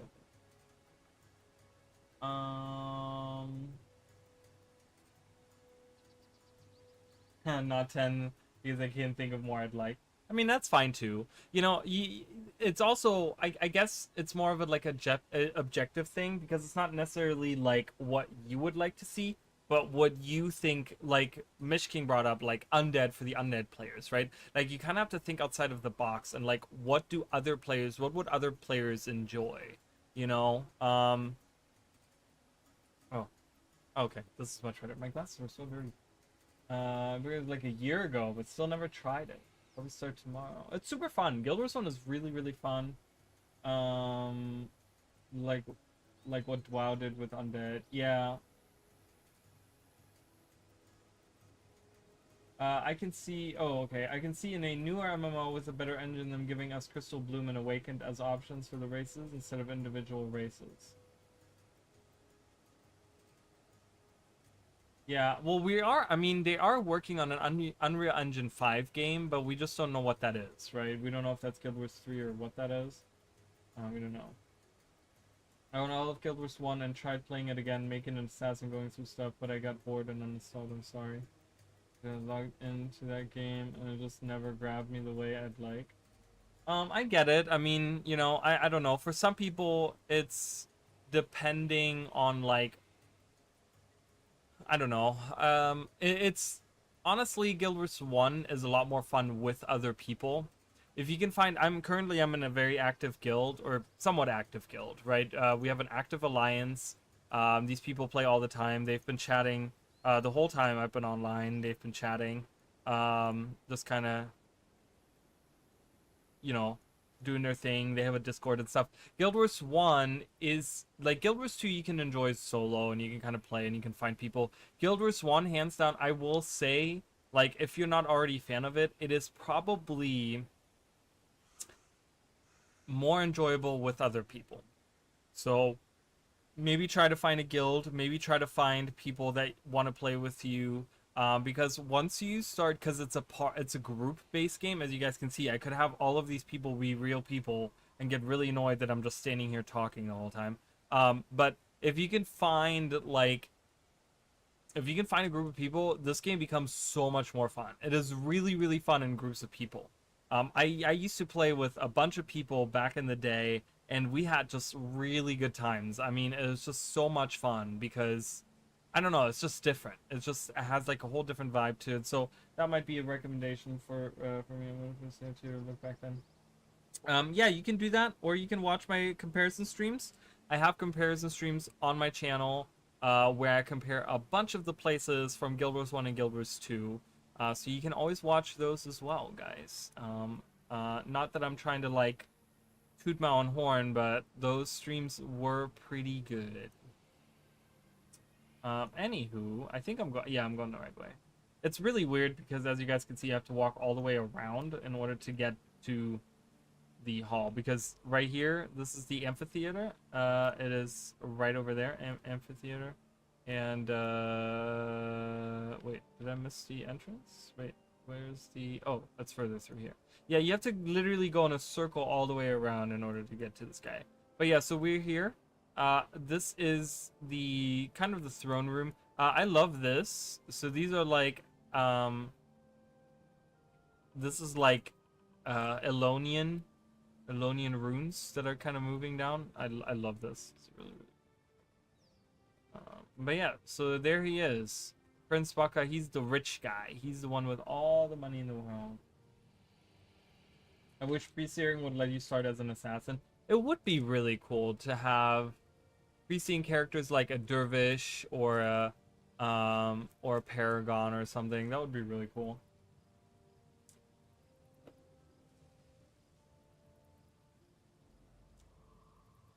I love pre-searing. Yeah, I mean, pre-searing is great. But I just love, like, the world is so huge in Guild Wars 1. We get a giant scarab here, too. Alright, there he is. Hello. Look at this fat pot. There's a cool little staff. Macoon is the highlight of Vabi, is it not? Those wealthy enough to pay for the privilege may spend their lives here enjoying theater, food, and all the pleasures of life without a care in the world. We will be safe under Varish's guard. For the amount of platinum that this venerable fellow paid me for the private use of my amphitheater, I could use some extra protection. Too bad the Istani drained their coffers on that fool's errand of an attack. So, talking about us, anyone with 2 eyes could see that was bound to fail. Enough talk of business. Come, let us make haste to my amphitheater. You're just in time to witness a very special advanced performance. Introduce yourself to Vaughn. Alright, so we're gonna go into the amphitheater, and this guy from Korna, this first timer is here, and he paid a lot of money to show the prince this really cool thing, this really cool show that he has. And obviously we're suspecting him of being full of shit. So, right. So there's Vaughn, Freya the Firm, Merkel the Muscular, and Ernold the Exact, and Stefan the Sonorous, and Vaughn the Venerable. So this is a play on what actually happened in Prophecies. So we have Prince Rurik, King Adelburn, Bonfast Burnfur, and I think this guy is supposed to be Dagnar Stonepate, I think, who kills Prince Rurik. So we have these guys. Alright, let's talk to him. Good day to you, my old friend. It is always pleasant to see a friendly face, and a familiar one like yours is even more pleasant. Wait, who are you again? He says, what is the story about? Well, I didn't want to write something about a hero overcoming any odds or any succeeding in the end. I guess you could say it is traditional tragedy of epic proportions, and it will take your breath away if when you get to the end. Alright, our story begins in the far-off land of Tyria, in the grand city of Ascalon many years ago. We find our hero desperately scouring the countryside in search of a gift to give his beautiful fiancée. But all was not well in the land of Ascalon. Evil had turned its eye to Tyria and sought to sow dissent. A sequence of events was set in motion that would lead to the fall of this great metropolis. Events most dire had struck Ascalon and left it reeling, but the prince knew what he must do and was not afraid. So that's what this guy says. And then the prince says, let's cross the mountains or go to Kryta. They don't have char there. And the char says, like war. And Rourke says, have at ye, scoundrel. Like Ouch. Quickly, my fellow Ascalons. We must depart while we still have our legs. And then, the king says, my son, Merkel displeased. You no longer Prince of Ascalon. You no longer Merkel's son. As a boy, I spend much time in these. Look at them now. So they're quoting just like all these things that have happened in prophecies. So striking off in search of his destiny and a new home for his people, the prince traveled across the Shiver Peak Mountains and headed towards Kryta. The journey was difficult, long, and somewhat boring, but they persevered until the stone summoned will not yield the gate quietly. Your punishment for trespassing is death. Death, I say. Line. And he says, you cannot save me. And so the prince valiantly laid down his life for his people. I don't remember that being in my copy of the script. Stop improvising, you troll. That's what this guy says. This play is utter tripe, is what the prince says. Where is he? He's right here. Arnold, time for plan B. So this whole play was just kind of what the stuff that happened. Merkel like plan B. Merkel like smash. Smash. And so the valiant Cornyn smote the Istani interlopers with a righteous fury. Wait, what? This is what the prince says. Obviously, this was all staged, and there was no actual play, and they're horrible. This is my favorite part. Alright, the Cornyns are attacking. Blah, blah, blah, whatever. They're just reciting all the stuff that happened in prophecies, which is supposed to be funny.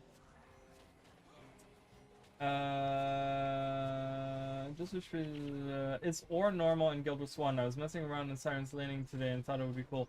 Unfortunately not. So, Guild Wars 1... hold on. Let's finish this and I'll talk about that in a second. Oh my, this is not good. Not good at all. Varish must have changed her mind. I must hurry to safety in Adashim. I'm quite sorry about this. I must leave right away. Please speak with Royal Finance Minister Oluda for a reward. Okay, so we saved him, and he's giving us a reward, but... oh, there's money that dropped. But he's retreating to Adashim. We don't know what Adashim is, but he flees. So ore is not... So when Guild Wars 1 first starts, ore is normal, but we don't actually get to see it. And then there is a time skip right in the beginning of Guild Wars 1, Prophecies, which is the first of the campaigns. We have the searing happen. And then, so right at the start of the game, the searing happens, and then we do a 2-year time skip. In this 2-year time skip is when ore actually gets drowned in the like actually the cataclysm happens, and ore gets destroyed and sunk under the ocean. So we technically ore is okay, but we don't even get to see it on the map. Like, we don't actually, like, the pre-searing map that we get to see doesn't actually have the world map on it, so we don't actually get to see what ore looked like on the world map even. But we do know that at the time, ore was fine. But then a 2-year skip happens, and in that 2-year time skip is when the cataclysm happens and ore gets destroyed. So when we get back from the 2-year time skip, which is right in the beginning of the Prophecies campaign, you can look at the world map and ore is destroyed. So unfortunately we don't get to see it. And I will most definitely check out the comparison. Those are super fun. They're really, really cool. So if you guys want to see places side by side, Guild Wars 1 and Guild Wars 2, I have done those streams. I don't think ore is getting Guild Wars 1. Might be wrong on that. Talking about Siren's Lane, the return to Living World Season 3 is really fun. I have not done that. That's why I was there. Scored. I enjoyed the event. Yeah, I have not done that. Unfortunately, I should probably... I have, like, what, a day to do that now? But I might do that during the day tomorrow. I don't know. Oh. Oh, okay. Okay. What the hell was that? Did you guys see that? What the heck was that? Did something skip? Was there a cutscene that was supposed to skip? Or not skip? Or play, I mean? I don't remember. Okay. I guess there was a cutscene. I don't know if it skipped or what happened, but okay, I guess. I don't know.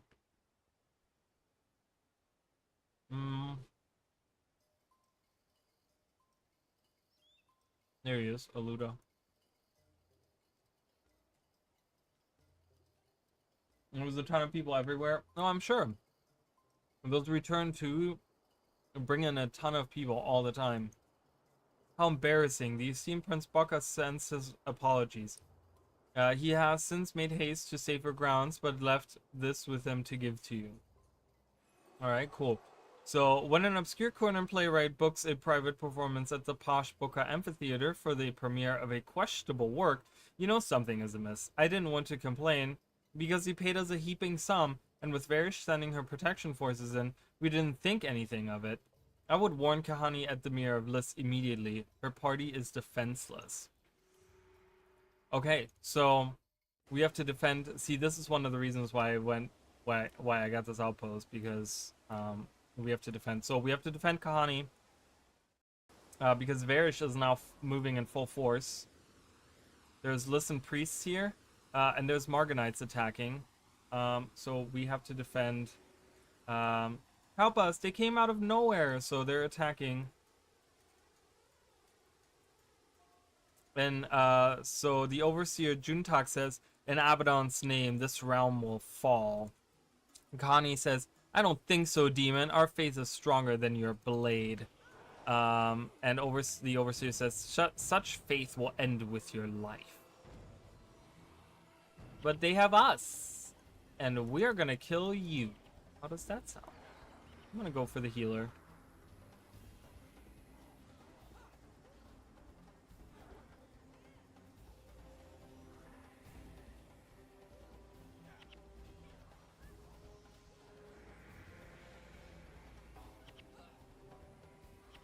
Uh-huh. We did it. Alright, we protected them. Alright. Kahani. Oh, she ran up here. Maybe she was greeting us or something. Alright. Thanks for the assistance. The fact that it was a trap wasn't surprising. Baka had the wool pulled over his eyes. I'll bet that Morgan wasn't in charge of that attack. Talk to head priestess Vamani. He'll tell you how to proceed. Okay. So she's suspecting, she's saying that, what she's saying is that, because she knows Morgan, you know, they talked during the festival, so they know each other, and she's saying that Morgan wouldn't do something underhanded like attacking priests of Lissa, because remember, Morgan is very much a religious man. He's very faithful, specifically to Lissa. Lissa is his matron goddess, and he, like, would never attack priests of Lissa that are just peacefully practicing their religion out here. Like, so that's why she's like, that was not an attack that Morgan, you know, sent or whatever. All right. I highly doubt Morgan was involved in the attack on the temple. It would seem that Lissa has yet another lesson to teach us. This one, I fear, may be my final. These twisted humans are known as Morganites. The oldest were part of Abaddon's initial battle with the gods, whereas the youngest are twisted and blessed through various dark rituals. Some of us in Vabi aren't as blind as our leaders. We must prepare. Okay? So, as they did during Palawa Joko's reign, the princes have fled to the hidden city of Adashim. This time, however, Varish will merely storm the vault and slaughter them. Someone must free them before it is too late. Few people know its location, and even fewer know how to gain access through the secret entrance. Without a prince or one of their personal guards, it would take a greedy thief with time and motivation to breach it. That Corsair friend of yours should be of some use. Take her with you and search the halls of Chokin for clues on the whereabouts of the hidden city. So Margaret being the thief, the Corsair, she has to come with us, which means we're gonna kick out Zenmai for a minute. We're gonna bring in Margaret. I think her weapon is still okay. Yeah, she's fine. I'm not gonna get her a new weapon or anything. She's okay. But she has points to distribute, so we will do that. There we go. We'll leave it like that. That looks great. Mostly because you can get 3 mystic coins a day doing 3 events in different maps. The other stuff you can get just primary cruises. Oh, okay. That's interesting. Yeah, I don't know. Coins, I don't really... I'm not actively working on a legendary. The last legendary I was working on was the spear, and I finished that. So right now I'm just kind of... Because I'm like fresh out of like everything. So I'm just kind of letting. What I usually do is I kind of like play the game and like accrue whatever materials and money and mystic coins from like just playing the game, and then like I don't know, like 3 to 6 months in like playing, I then look at like, okay, what is the next legendary, and then I kind of organize all the things to kind of work towards something new. So right now I'm in the period of like, I don't really want anything new. Okay, I guess I didn't take a hunt with me, but that's okay. I don't know how many enemies we'll see, so we're gonna go this way. Go.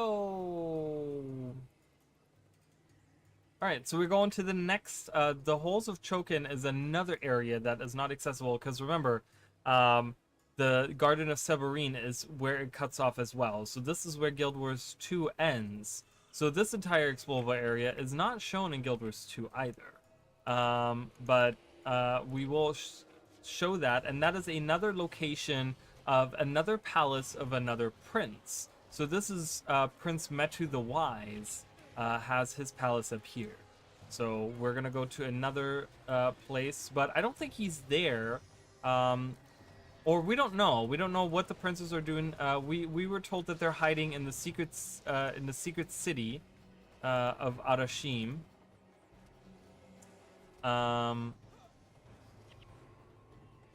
And the guy was telling us like, yeah, well, people can just get in there nowadays. It's not really that surprising, so.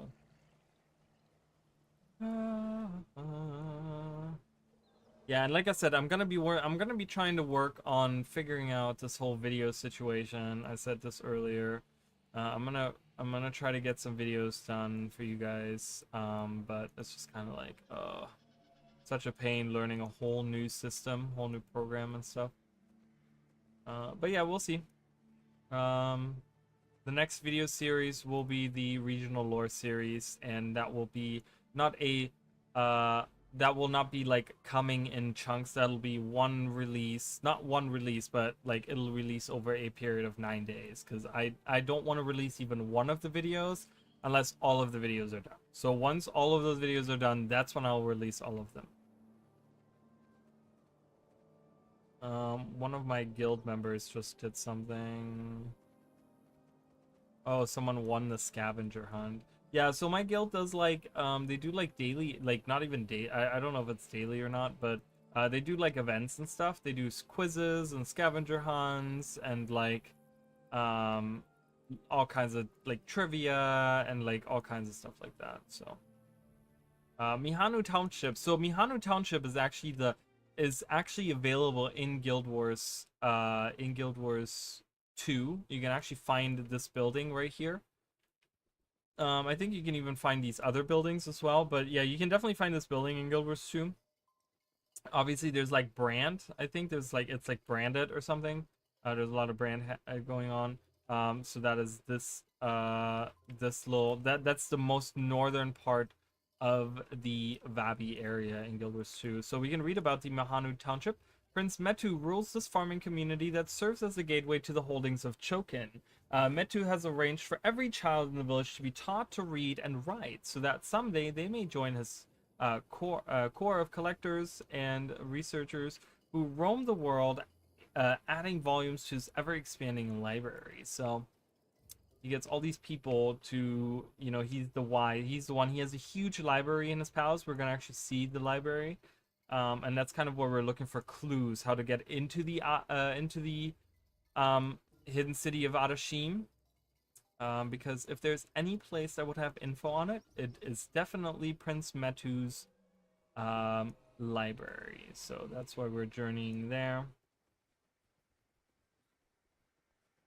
All right. We're getting we're getting Sunspear points. We've gotten a couple of Lightbringer points, not too much, but we will be getting a lot more as time goes on. Just so you guys are aware. I don't remember. I think this is the fastest way to get in there. Just going through here. I think. I could be wrong from what I remember. Dailies today. I want the mystic points for the gold. See, I keep mine because I like to make legendaries and stuff, and like you need Mystic Coins for that, so I don't sell them for gold. I just keep whatever I get, because I don't do a lot of things that get me Mystic Coins, so the little bits that I do get, I do try to save them as much as I can.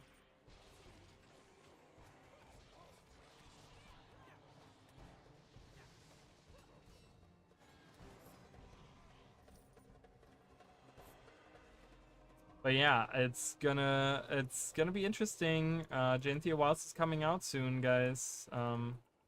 Oh yeah, I remember this. There's a bunch of enemies here. For whatever reason, they have like look at all these enemies that are here. There's like these huge groups. And we'll fight them all. We'll attack them. Yeah, look at all these enemies that are here.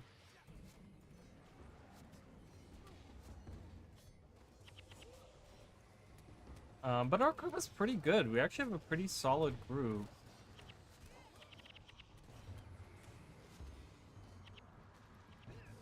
Yeah. Oh my god. Elias is getting like pummeled by these guys.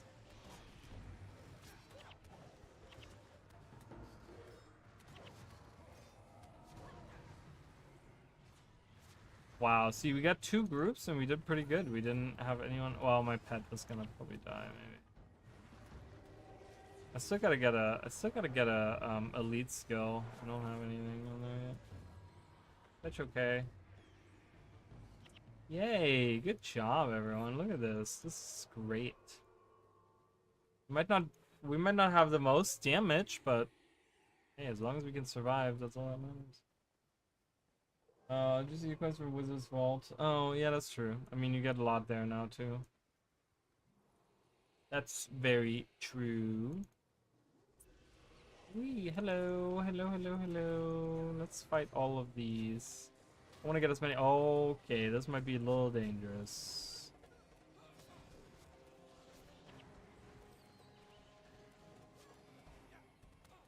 Milani is getting body blocked, but that's okay. We will just attack them. Okay. Do this, do this, do this. Oh, now they're coming for me.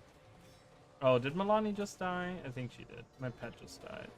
Yeah, Milani just died.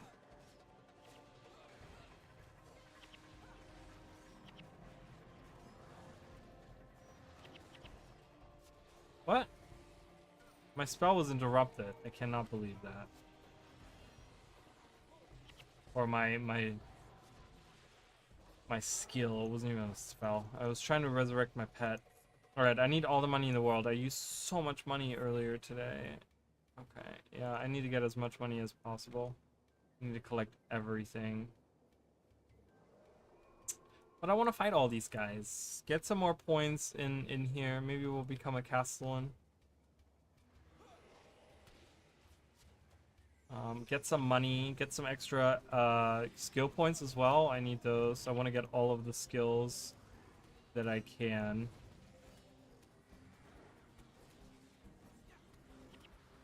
See, fighting one group, we're okay. Once we fight multiple groups, that's when everything goes to shit.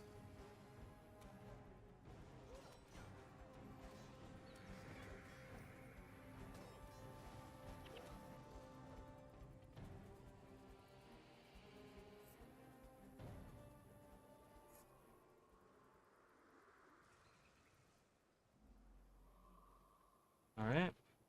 Back. Yeah, as you guys can see, there's a bunch. So there's a. Oh, that's a healing boss. That's never good.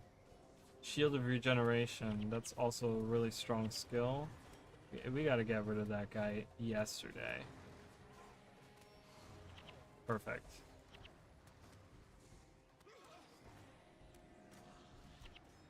Yeah.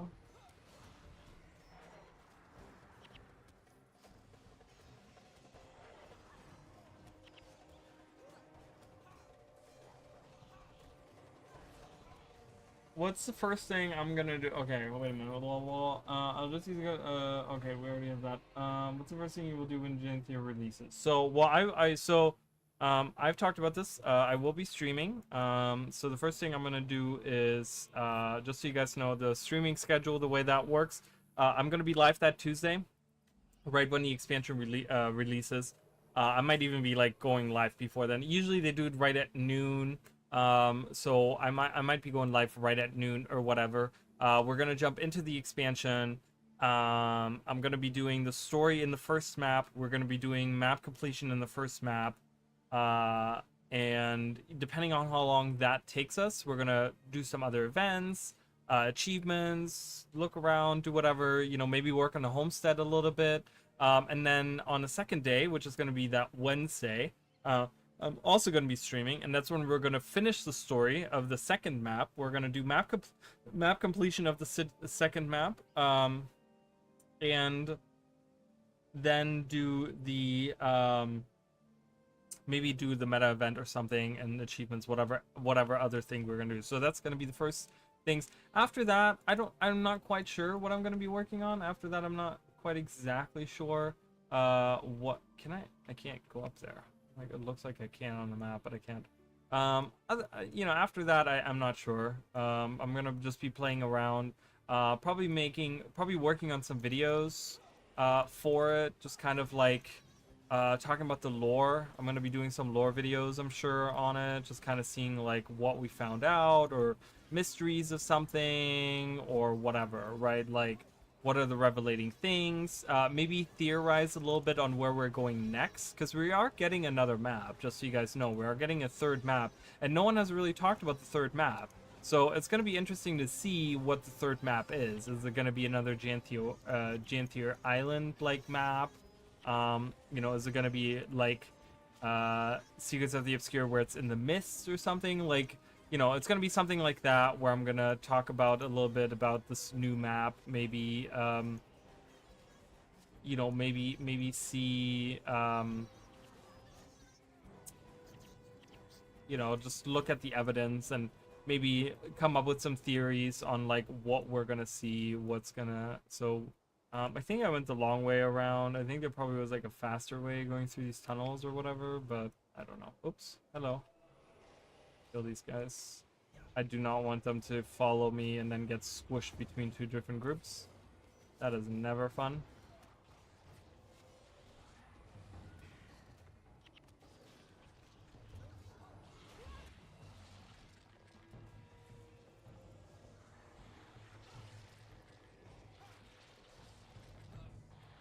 I haven't gotten anything high level, like any drops at all that are high level. So, gonna actually get Spear ASAP for all my characters, and then start an entire new journey on engineering, go from course to... Oh, you did say you were gonna do that, so I'll be avoiding spoilers while Genthier is out for the first 3 months. That's what it really is. Oh, no worries. That's okay. I understand it. That sounds like a really fun idea, though. That sounds really, really fun. I'm gonna be coming up with different builds as well for my characters. With the spears, there's a couple characters that I would like to use spears on. So I might be doing that as well. That might be another thing that I'll do. But yeah, so that's kind of the rundown of what I'm gonna be doing. It's gonna be very lore and story focused. Nothing to I mean, obviously there's not really any hardcore content anyways for now, so it's not like I can be like, oh, I'm avoiding... Okay, where am I even going? Do I even know where I'm going? Am I going the right way? I feel like I'm going the completely wrong way. Like, this doesn't loop back around, does it? I went the completely wrong way. Stupid as hell. But yeah, you can always watch the streams afterwards. One of the reasons why I stream on YouTube is because it automatically uploads all of my streams and I don't have to worry about it. So all of my streams are going to be there. Once you're through the story, you can always go back and watch them.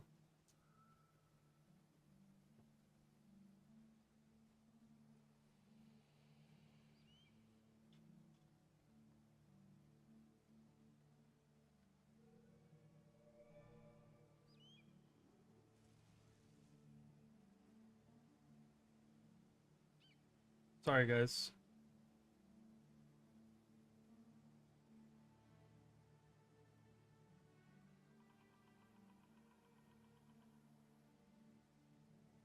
Apparently, everyone in the world wants to message me when I stream. All right. Anyways. Doo-doo-doo-doo.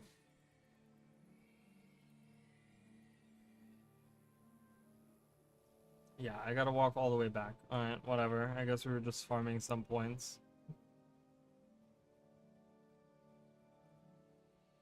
Now I'm thinking about the Eye of Jynthia. I've done so many theories on the Eye of Jynthia. I don't know if you've watched any of my videos on it, but I've done so much theorizing on it. So if you're interested in my thoughts about the eyes of the eyes, give you a little preview of my video there. The Eye of Jynthia.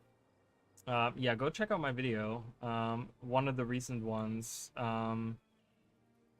It's like theories about Janthier Wilds or something like that. Like the second one or something like that. It's a recent one. It's not long. Watch them all. Oh, really? And how it's gonna tie in? Yeah, it's gonna be interesting. It's gonna be interesting to see really the purpose of. Look, our old footprints are here. Oh, they're slowly disappearing. Bloop, bloop, bloop. It's kind of weird. It's kind of creepy to see that, right? Like seeing the old footprints kind of disappear. It's weird. Yeah, but it's gonna be interesting to see how it ties in. Like, what is the, what is the Eye of Jynthia like? Do we think the Coden created it? Because they don't look like they would be like someone that like people that would create these artifacts or something. That's kind of where my theory came from, because the idea of having this Eye of Jynthia is cool and all, but it's like, well, what's the origin? Like the lowland Coden created it and gave it to the White Mantle. Like, I don't believe that. I wouldn't believe that in a million years. Yeah, I clearly was supposed to go here because there's already like, hello, welcome to the palace. But yeah, so we kind of saw the side of the palace. There we go. We get to see even more. Oh god, and there's so many enemies here too. Jeez.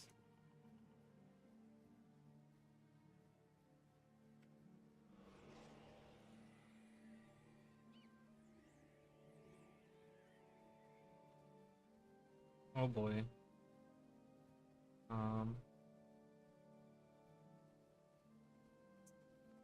Problem is these. Look at all these groups of enemies.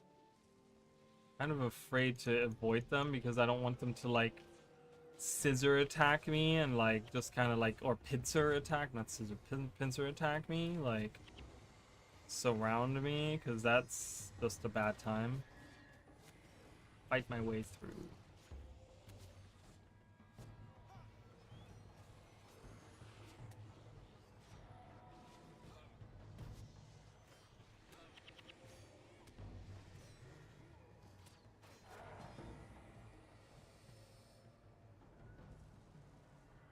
Fire flower over there. A Mario reference for you guys.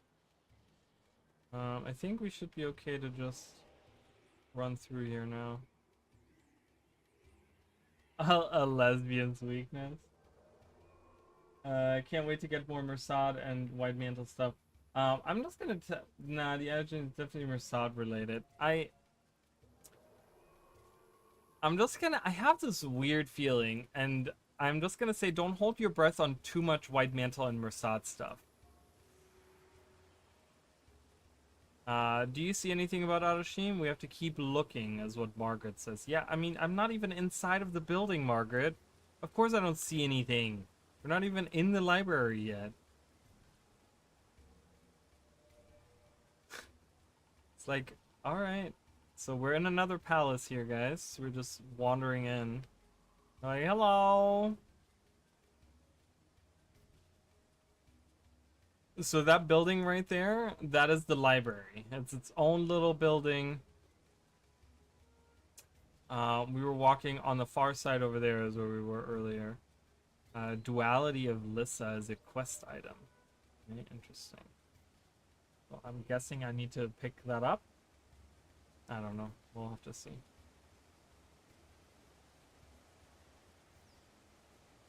Someone said we might even see Sorrow. What was the code name? Yeah, Sorrow's Waiting Sorrow. Yeah, we might see her. I don't know. I don't know. There's a lot of like here's the thing. Does anyone find it very suspicious that, so if we go back to like Secrets of the Obscure, Secrets of the Obscure pre-release, they gave us so many details, right? They gave us detail on who's invading, right? I think they might even have mentioned like Epoch, right? Like the big bad, right? They talked about the Cryptus invading, the rifts. They talked about um going to, like, specifically the maps, like the whole story, right? They talk about like the Aster Ward and the Wizards Court members, like not specifically the members, but they talk about like the Wizards Court. Like they gave us so many details on like everything that's coming out with Secrets of the Obscure, and this time around we get like barely anything. We're not getting a lot of info at all.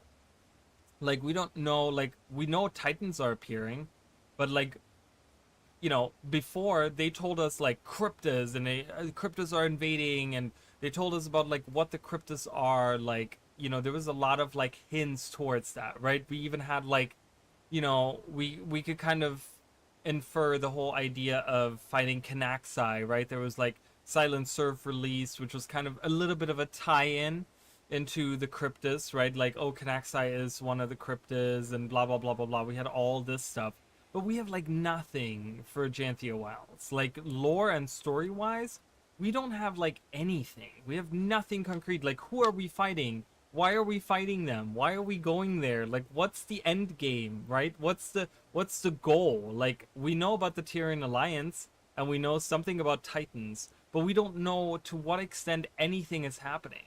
We don't know what's happening in Janthia. We don't know any of the stuff. So it's super interesting to me that like we have no info on any of this stuff. Why was he cheering for a second? Did you guys see that? All right, so here we are. Anyways,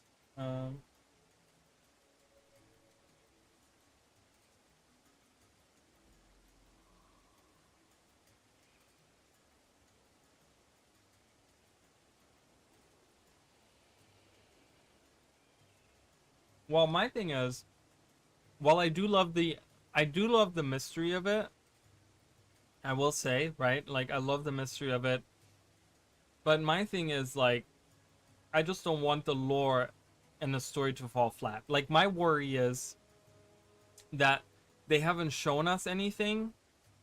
They haven't given us any of that because there's not much that they're showing us. Do you know what I mean? Like, the story's just gonna fall flat on its face, right? Like, if you think about pre-Secrets of the Obscure and the initial release of Secrets of the Obscure, remember, the initial release of Secrets of the Obscure was fantastic. It was really good. There was a lot of interesting like concepts introduced. Like, I liked the rifts, the idea of rifts. I liked the idea of convergences. I just don't think they were executed really well.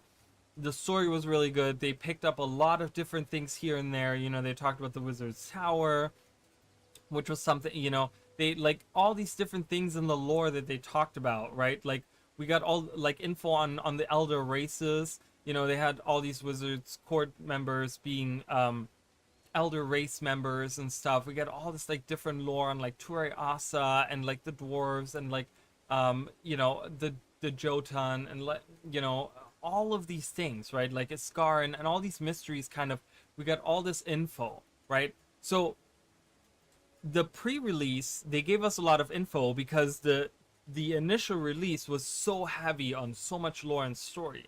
Now my worry is they're not giving us a lot because they're not actually going to touch on a lot of things.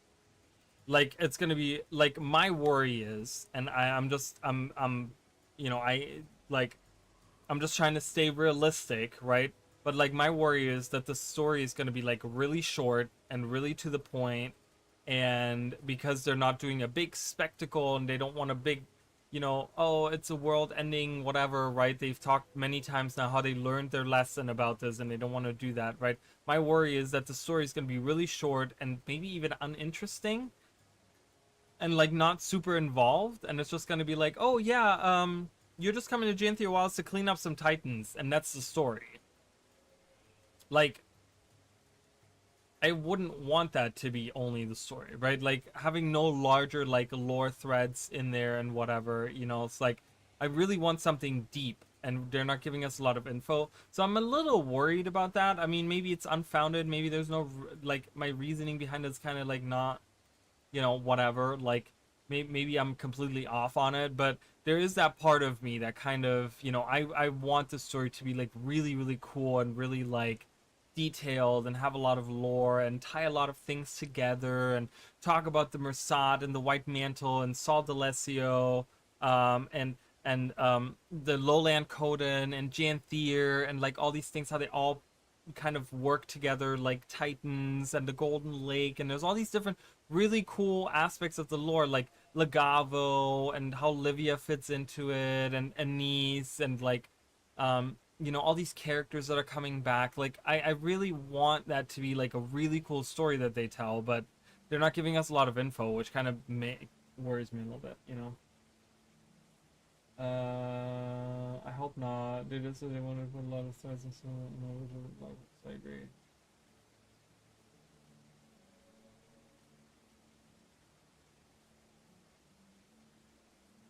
Yeah, so I really, because I love the idea, because the since the inception of Guild Wars 2, ArenaNet has always, like, yes, they have built on a lot of the lore that they've had, but like they've always created, like, look at the personal story. The personal story was full of all these different threats that they had started that were like for many many years were loose ends that like didn't lead anywhere, where we never got any info on.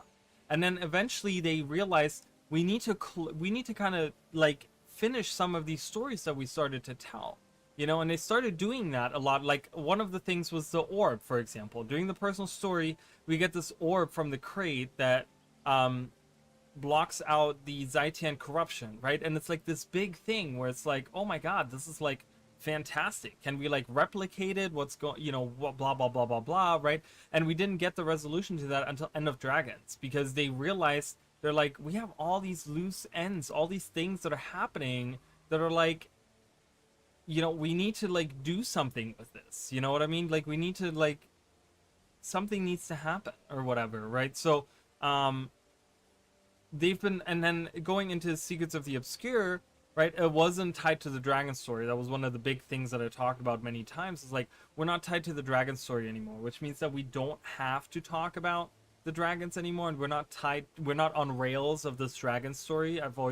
That's the analogy that I've always talked about. It's like the whole ride for 10 years was the dragon story ride, right? And we were always on that. Like, even things like Palawa Joko and Balthazar and Scarlet, right? Like, all of these enemies, like, while they're not dragon or even dragon related, some of them, they tied into the larger story of the Elder Dragons, right? So with Secrets of the Obscure, they could really go like, we have a blank canvas, the story's done, we have finished the dragon story, we can pick up anything and everything, and we can tell a story that involves this, right? Like, that involves anything that we want to have, right?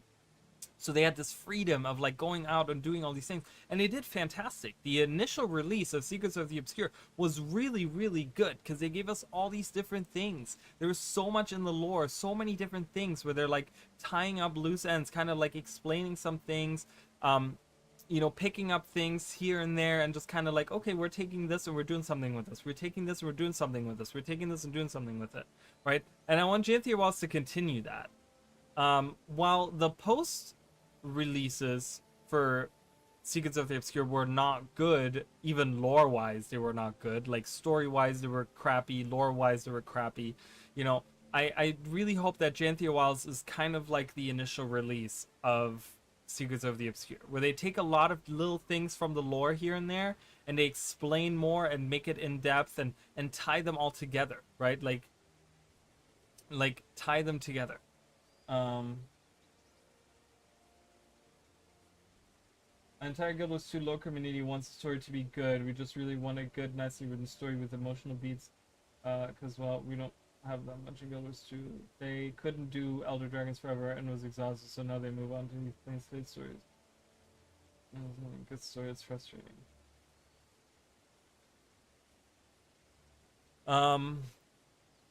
Yeah, it's strange, right? Well, like I said, I mean, I've done my theories. I've done plenty of theories on what I think went wrong, like behind the scenes, what went wrong with ArenaNet when Secrets of the Obscure came out, right? Like I've done those theories, and I stand to that.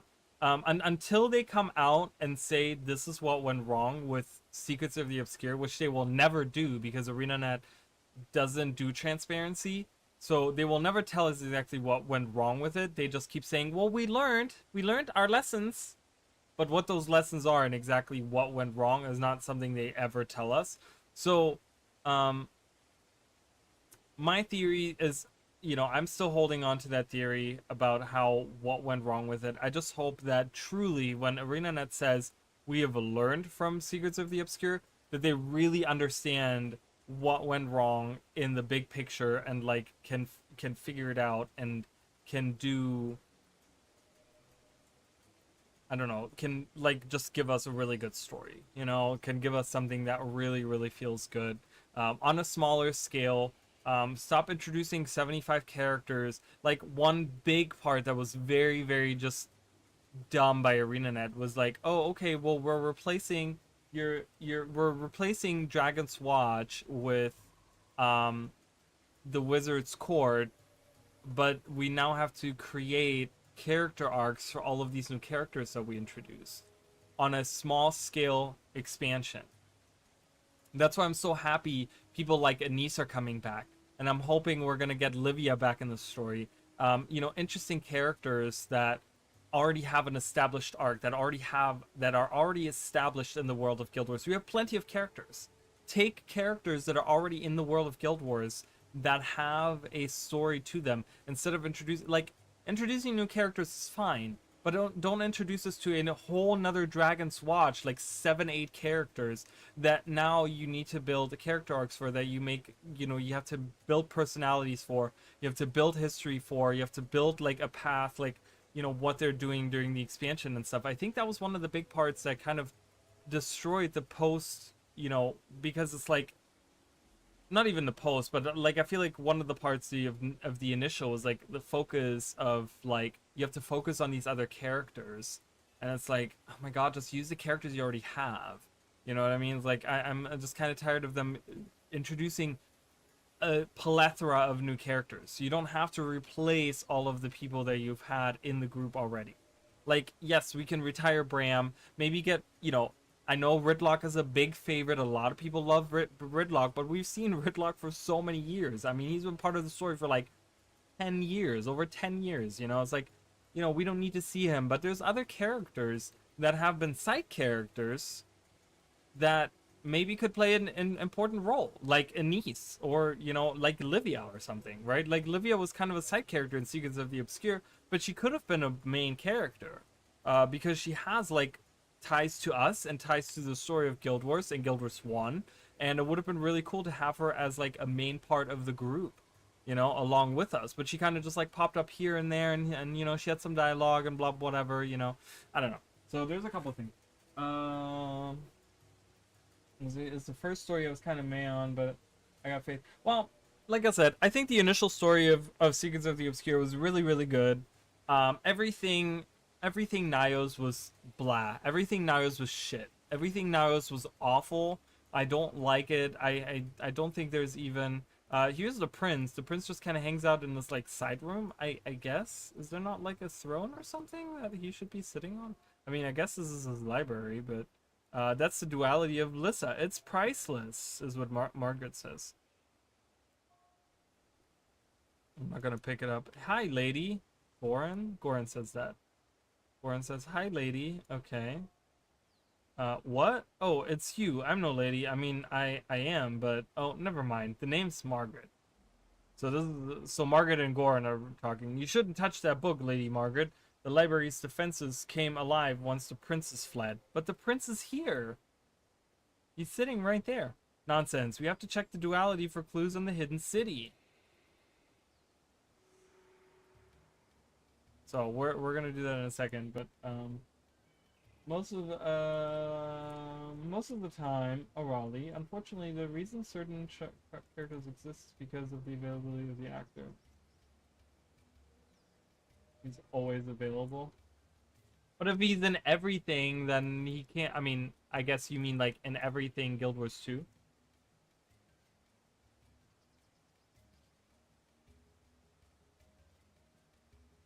Okay,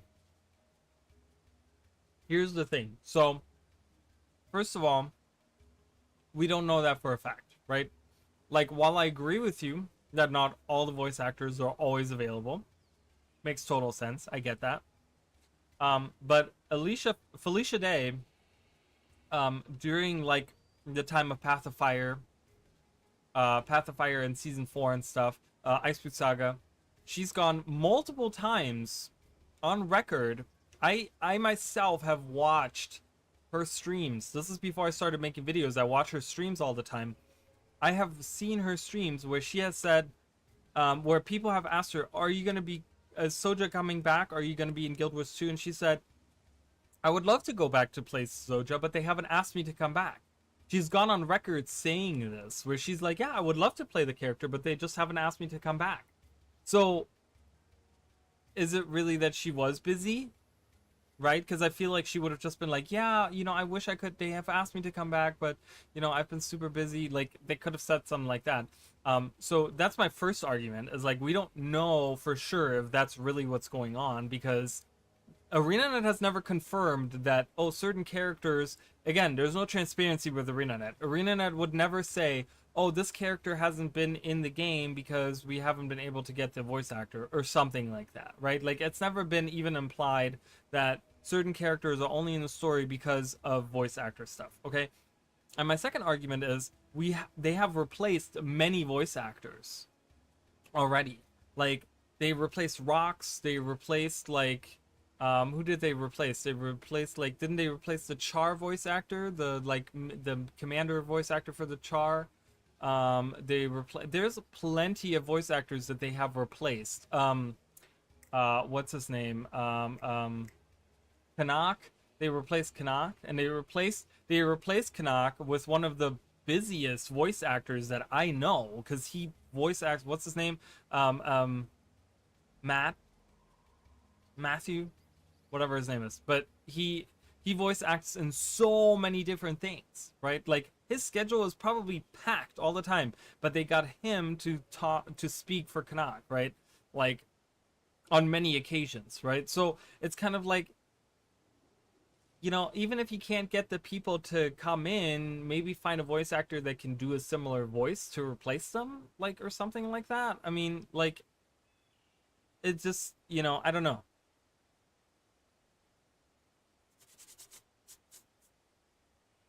Yeah, I remember all that, but in an instant interview with Soto, she said she was busy with raising a kid, so it's sending mixed messages. I don't know, it's weird.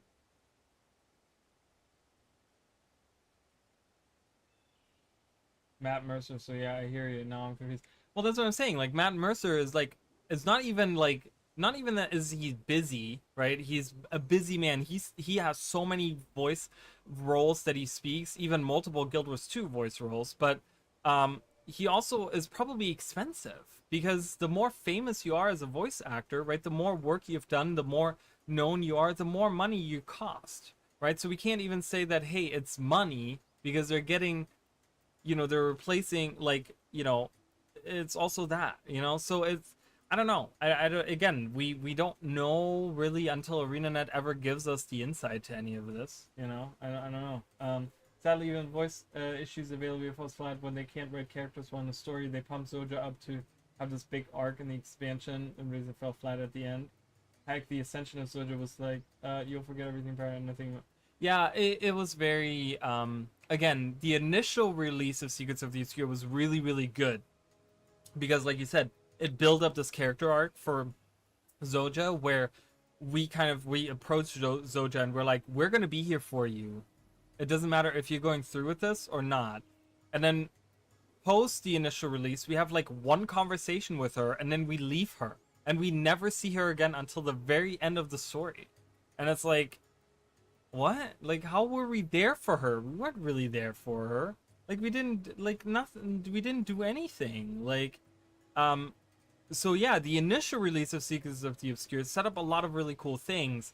But like I said, my theory is that they had their A team write the initial release, and then their B team wrote the rest of it. And the B team, being new people and interns and people that suck at their job, because there are people that suck at their jobs, even at ArenaNet, and I'm not pointing out anyone specifically, but I know this from having worked myself in a specific industry for a long time. There are people that suck at their jobs. It's a thing. It happens. We all know this, right? So, maybe those people were working on the post initial release, right? The post major release, the major releases after. You'd be surprised how little voice actors are paid. That's why they're worried about this whole AI stuff and striking to lose. I don't know. Yeah, I don't know. I don't know what voice actors get paid. I have no clue. I don't know how much money. But I think even in the scale of like what money they get paid, there probably still is levels. Like there's cheaper voice actors versus more expensive voice actors. You know what I mean? Like there's still levels of it or whatever. And ArenaNet, remember, ArenaNet always acts like they're this indie developer, okay, that have like no funds, they make no money, they have no allocation. That's why we went from big expansions to little expansions, because they can't afford to make big expansions anymore. They can't afford to do all these big huge things anymore, right? Like that's kind of again, no transparency from ArenaNet, but that's what we can kind of infer from the whole thing, which again might just be cynic in me coming out, but that's what it feels like at least. So hi Emily, welcome. I feel like money is always an issue with ArenaNet though. Have you ever seen Guild Wars 2 ads in the wild? Okay, strikes are good. Once during end of dragons, the game doesn't sustain itself on new players. Only in old ones, and further strikes are good. Okay, so I will disagree with you on that. In the sense of lately. So lately, they have done huge ad campaigns that I myself have seen. So I watch a lot of videos on YouTube, and I get a lot of ads. Obviously a bunch of them you can skip and stuff. But I have seen a lot of Guild Wars 2 ads on YouTube. So these are not just like random, unlike you're on random gaming websites and there's like a random post about greatest mounts of all time, which was like one of the campaigns that they had during like Path of Fire or whatever, where it's just like, oh, this is whatever, like random posts about whatever. No, these are actual videos. I've seen actual ad videos on YouTube in the last like 3-4 months. Constantly. I mean, constantly I've seen them. I haven't seen them in the last couple of weeks, I will say. So they might have put like a little pause on it, and they might like pick it back up once Janthia Wilds gets released. But I will say that the advertisement has really picked up. They really have gotten to the point where they are making they're making, like, I've seen Janthia Wilds ads, I've seen Skyscale ads. Like, I've seen those. I will say that lately there have been, yes, up until recently, I will say the marketing was absolute utter garbage, but it's it's gotten a lot better now. It's gotten a lot better, I want to say. Since I've only gotten Final Fantasy 14. I'm doing well, Emily. How are you? Yeah, I don't know. I don't know if it's just something because, well, the thing is, obviously, like, Google and YouTube, like, they target people based on what your search terms and things that you're looking for. And I have been, because I make videos for Guild Wars 2, so I type in a lot of Guild Wars 2 into my search engine and into YouTube and into whatever, right? I'm always on the wiki. I'm always like, Guild Wars 2, the whatever character, like, I recently looked up some pictures about the Shiver Peaks or whatever, right? Because I was writing the script for the Shiver Peak Mountains lore video. So I'm like, Shiver Peak Mountains, right? So I type in a lot of Guild Wars 2. I don't know if that factors in. I'm not sure. I will say, I think since I formatted my computer, I haven't seen a lot of ads. So that might also have something to do with it, because that kind of maybe kind of cleaned out my algorithm a little bit. I'm not sure, but yeah, I have seen, for Janthia Wilds, I have seen a lot of ads, I will say. And with that as well, I have seen a lot of new people. I don't know if you guys have noticed how many new people, like, if you ever go into the starting zones, just go into the starting zones, like right in the beginning of the starting zones, you will see a plethora of new people everywhere. And it's really, I think advertisement is really helping. I think the advertisement is really bringing in people. And it's really good to see all these new people. So I have ad block so I get 0 ads. And I won't apologize for using ad block. I mean, whatever. I guess I'm not getting your, you know, 2 cents from watching my ads. It's fine. It's okay. I'll get over it.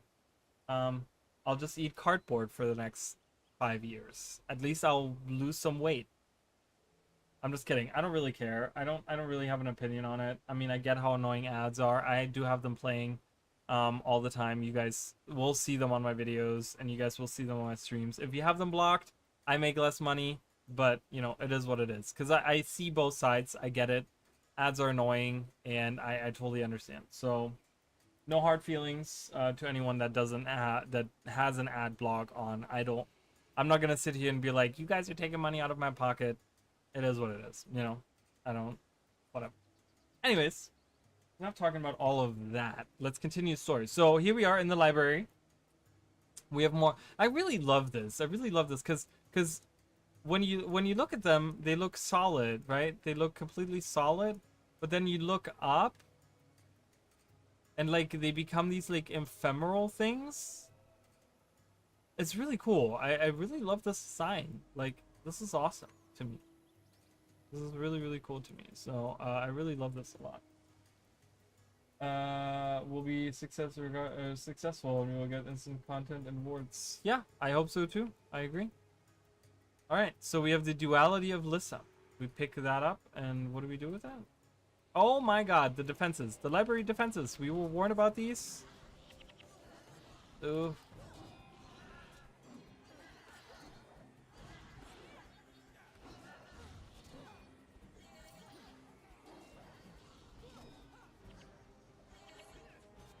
Yeah, you're not allowed to take books from the library without approval first. Wee. Alright, cool. That was easy enough. So Margaret is talking, I think, to Goran again. Oh, I guess not. So, it must have been rewarding to work for a prince, is what she says to Goran. Not really. He yells a lot, and his breath stinks of pungent spices. That sounds funny. Sounds bad. Great. Thanks, Margaret. Yeah, but golden shackles are still golden. Oh, insightful, Goran. Jesus. So smart. And she says there are also still shackles. Ain't that the truth? Want me to show you how to get into the hidden city of Adashim, Lady Margaret? It's just Margaret, and sure, it beats reading these crusty scrolls for hours. Goran has the hots for Margaret, yo. Okay, find me in the Mirror of Liss. I will show you the hidden entrance.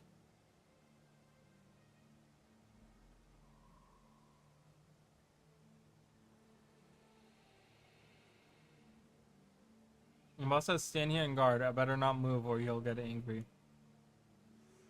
Prince Baka ordered me to warn his fellow princes. He didn't tell me what to do if I couldn't find him, so I decided to kill demons until I get a better idea. Prince Baka said something about fleeing to the hidden city. I will help you get in. I need to help. I need to find him to ask him what I should do next. It's so dumb that Prince Metu is just standing here. So Prince Metu is not supposed to be here, I don't think.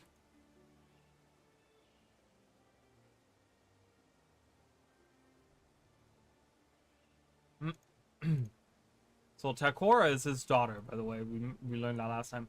A rumor is floating around that you defeated that raving rummy Lumo in a mime duel. Remarkable. I should like to sit and speak with you for a time. Anyone who can defeat Lumo is worthy of my attention. Tell me about your library, Prince Medu. I hear it's magnificent. My library is a wonder of the world, young one. Ancient scrolls, texts from Tyria, ancient ore, Istan and Korna, and all the strange places throughout the world can be found within its halls. I even have stone tablets that were found on an island far off the coast. An island that mysteriously disappeared thereafter. Ha! I see I have your attention. Yes, my library is magnificent. I encourage you to come and see for yourself. Yeah, so it's really so there's this really cool part about the island that there was a video recently that I made where I talked about this. There was an island that recently disappeared, and stone tablets. So I've talked about this in conjunction with like um, Secrets of the Obscure, right? Like how um, the they can move Omnitas, right, at will. They can like teleport it or move it or like float it away or whatever however they move it, right? We don't know exactly how Omnitas works, but you know, as a floating island chain, like they can move it around. Same with the tower, right? They can like teleport the tower around. They can do different things with it. So my theory was that like this little island far off the coast, right? Like, you know, far off the coast, like somewhere down here, somewhere whatever, right? This island disappeared, and he has stone tablets. What those stone tablets say, we don't know. So it's super interesting to kind of think that there's some kind of mysterious island that Prince Metu has info on, and we don't unfortunately get to read it or know what it's all about. Like, you know, what is all this about? So.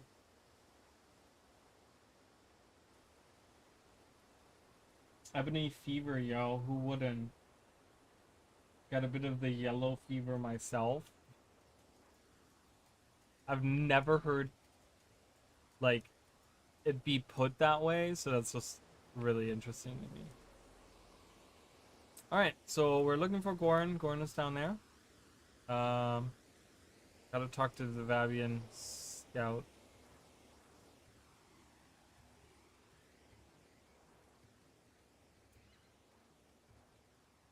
I have like, I don't know. I have no specific type when it comes to like specific like skin colors or heritages. Like, I have nothing where I can specifically say like that is something that I like. So, when you first started talking about island event in real life. No, I mean I'm sure there are like, you know, stories of missing islands in real life, but no, I'm talking about in the world of Guild Wars. I'm talking about somewhere off of the coast of Elona is a mysterious island that has disappeared. So,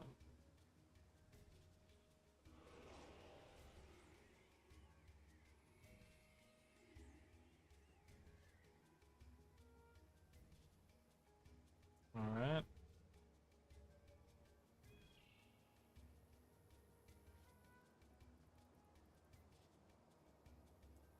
Oh boy, there's more of these guys. These guys are tough, man. Oh, do I have to fight? I don't necessarily have to fight them.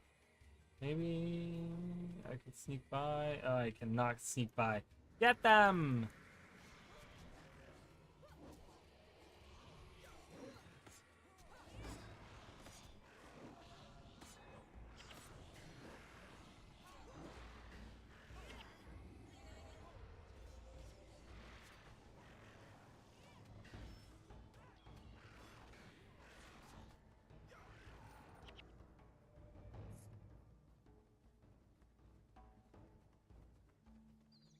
When it comes to agents, for me, it's more about the culture and history and environment. As well. Yeah, I mean, I get the culture thing. Um, I don't know. For me, it's like whatever. I'm interested in like any type of person, like even a good old American redneck. Not that there's a lot of culture in that, but I do get it.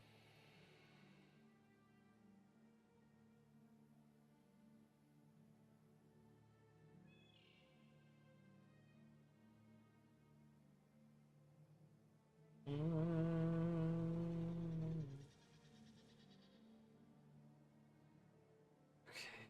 All right. I guess. All right. There's Gorn. Hello. Oh, he's dancing. All right. All you have to do is dance like this and the door will materialize. What? There's no way. Dance, Margaret says.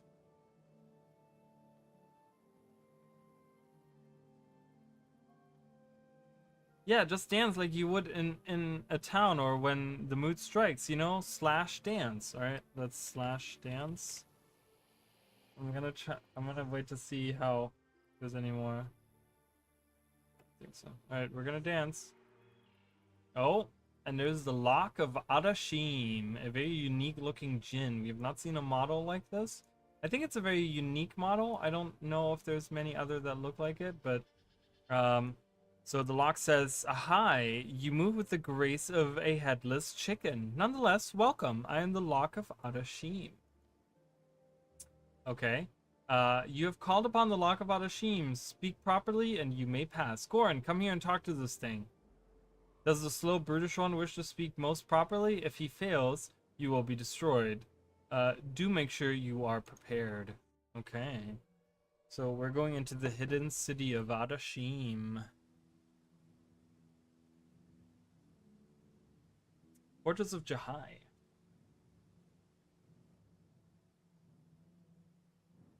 Barish, we have located the Sun Spears. The Sun Spears are completely irrelevant. Everything is ready. We must move at once. Surely there is an easier way. No. It all comes down to this. We must do this not only for the good of Korna, but the good of all Elona. Barish, I fear for the priests. The followers of Lissa will be unharmed. I respect your faith, Morgan, and would never harm it, even in Abaddon's name. Perhaps if I spoke with them, they would let us proceed. No. No. Let me handle this. Your precious priests are safe. But I must ask you, old friend, where your own loyalties lie. With your faith, or with your homeland? My loyalty is to you, Barish. To you and to Korna. Thank you, old friend. Ready the troops, General Morgan. We move out! Ah, Morgan, your heart is good. It is a pity there will be no place for it in our new world.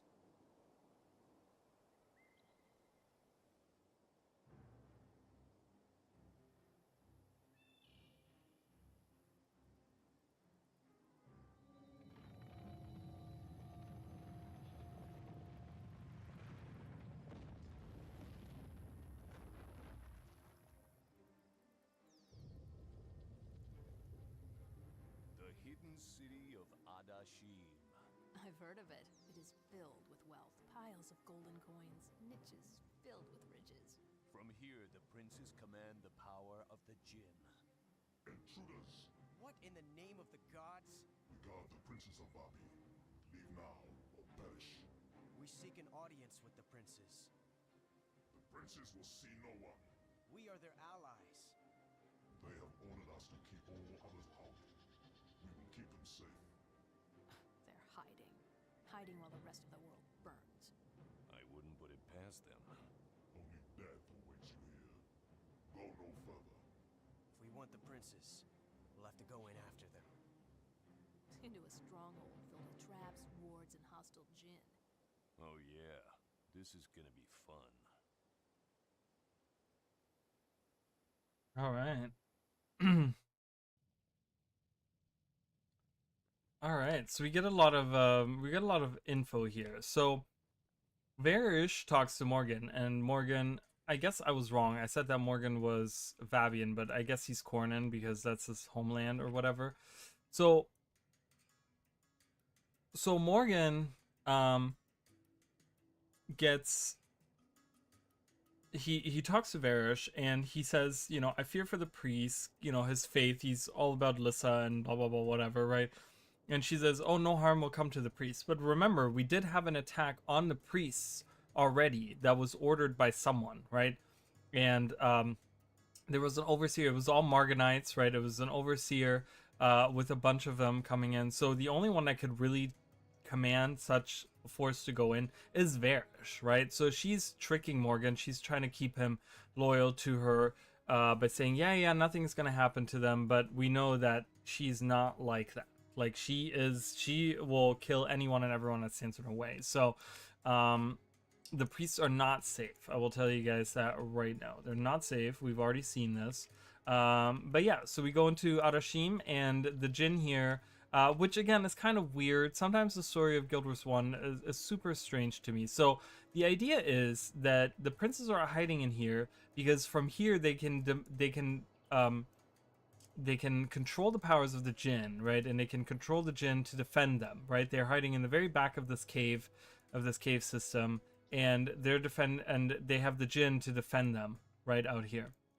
But remember, when we initially came here, the whole reason we came here was because the story was saying like, hey, it is super easy to get into the hidden city of Arashim, and we need to, the princes are trapped in there. Varys is just gonna kill them, but it's like, well, but they have the Jinn in here that are defending them. Like, we're destroying the defenses to get to the princes to get them out, but like, it's just kind of strange. It's like, shouldn't they be safe in here? I feel like they should be safe in here with all the Jinn defending them or something, you know? Four-armed alien motherfucker or a Jinn. It's a Jinn. It's a Jinn. The Lock of Adashim. Welcome to the Hidden City. Watch your step. Alright, so, and then we have the key of Arashim is down here. Right here. I wonder if I can talk to the key. Hello, can I talk to you? These doors may only be passed by those who have proven themselves worthy. Okay. So we're in the Dasha vestibule. Let's read about it. The vestibule is the main entrance to the hidden city of Arashim and serves its role well. Soaring and opulently appointed, only the princes of Vabi usually gaze upon its splendor. Yeah, so this is like a secret hidden city just for the princes to hide away in. There's Ridara, whoever this is. Hello. Who are you? Oh, this is the, yeah, okay. Alright, so, yeah, there's not much out here. I mean, I love how there's like commoners hanging out in here. Like, why are these guys in here? Isn't this supposed to be the hidden city where no one can come in? I mean, I get the guards. I guess these could be personal guards, but yeah, it's kind of weird to have that. I guess maybe these commoners are attendants to the hidden city and they live in secrecy in here, you know, in these houses and stuff, whatever. All right, anyways. Oh, I can't start the mission like that. I have to talk to the lock. The Lock of Adashim. So we have the key of Adashim and the Lock of Adashim. Alright, we aren't here to loot. Let us in. I am the lock. Only those deemed worthy may pass. We are ready. Let's go. Okay, Goran must survive. So Goran is going to be hanging out with us for the remainder of the story. He's a level 18 warrior. Alright. And he says, the princes are protected in the central chamber of the city. They're locked inside and I can't get to them. Okay, well, the sealing incantations of Adashim only allow those of royal blood to enter freely. All others must face the sacred trials. Luckily, you brought someone along with the necessary knowledge, skill, and valor to gain entry. Namely, me. Okay, so we have to go through a bunch of trials in order to get in.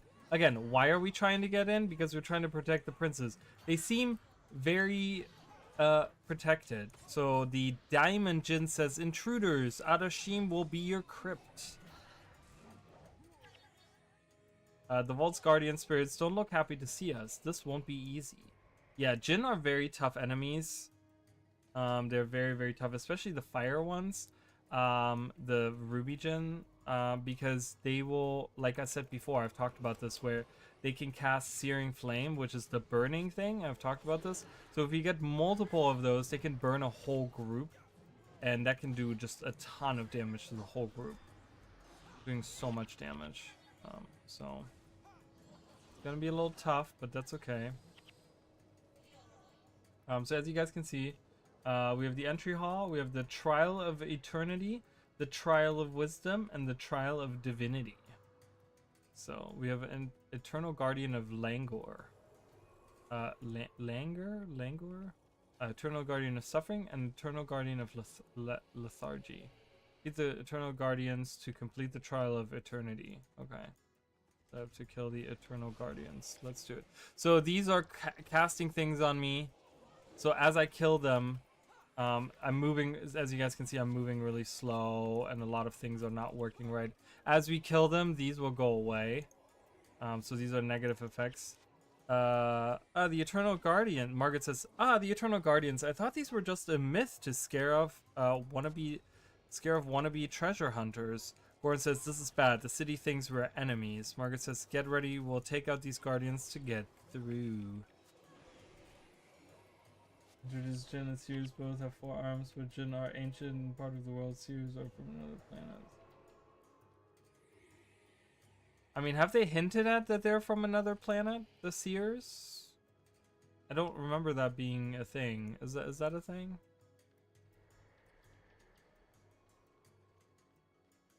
Sapphire guarded chest of Adashim. Okay, so we have guarded chests here as well. Oh god, they're killing us. See, that's what I'm saying about the burning. Oh boy. Oh great, and then we have roaring ethers. Yeah, that's not helping us at all. And Goran is dead. Oh boy, this is gonna be tough, isn't it? Holy crap. Alright, we lost.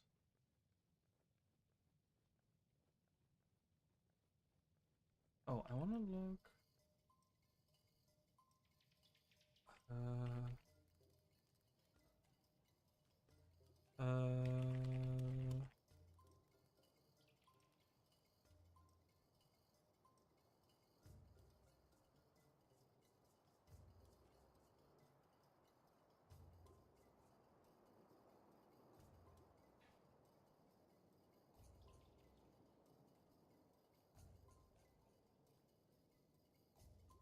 What is it called?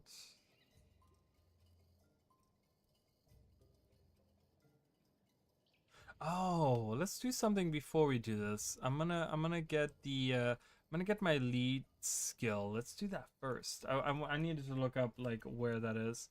So before we do this, we're gonna go back to the garden. I'm gonna get my lead skill, guys. Let's do that because that's gonna help me out a little bit because that's a healing. It's a healing thing, so that might help me out a lot. And he was not being originally a part of Tyria from the reserves that they hinted at that as well. I'm not sure. Yeah, I mean, we know for a fact that humans are not from Tyria. Like, we know this for a fact. Like, this has been pointed out many, many times. This has been talked about many, many times. So we do know that for a fact. With the Seers, we don't know. We know that they're an ancient race. I mean, they were there 10,000 years ago. All right. Oh, hey, we have diamond gins here. We have, oh boy. All right, this is gonna be tough, I think. But we have to find. I'm just gonna look around here. We're gonna just do a little. I'm not gonna cheat and look up where they are. So elemental hunt. We can get 2. Let's kill these guys. Let's see how well we can do. I think diamond gins are Paragon, as looks like it. So ruby gin. Yeah, they're Paragon. So they're not that dangerous of enemies to face.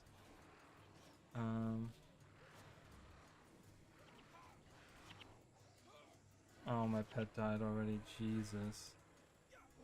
The ruby gin, I think those are the most important to kill, I want to say. Or more, maybe the roaring ethers? I don't know. They're all important to kill, really. Wow. Pet is dead. I keep forgetting that it is.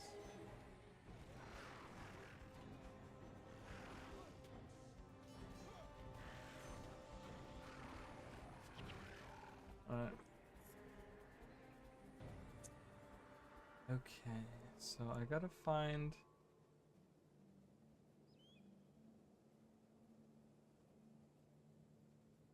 I'm just gonna wander around, guys. So we're just gonna explore a little bit. Let's see if maybe some equipment will drop or something that I can use.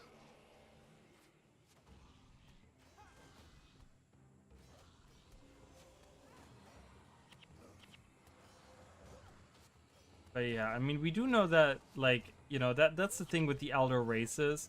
We know that the elder races, you know, all 5 of the elder races have existed on Tyria for at least 10,000 years, right? Like, we don't know beyond that, but we do know that they have been there for that long. So, you know, but beyond that, we don't know much about the elder races, you know?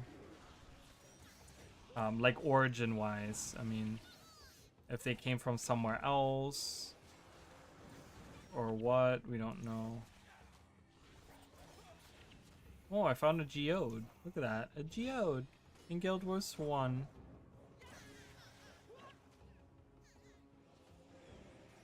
I always love the little connections of like how they reuse items. Like we have trade contracts and stuff. And then now I found a geode. Roaring Ether. Ooh, they rob me of all my energy. It's so annoying when they do that. Because that's what's killing me, is that they're robbing me of energy and my healers can't heal.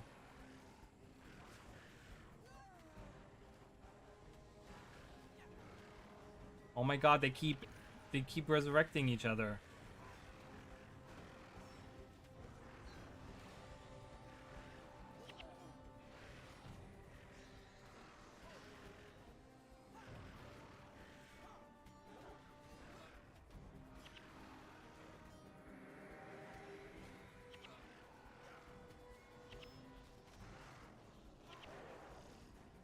Ooh, these are some tough freaking enemies. I'm telling you guys right now.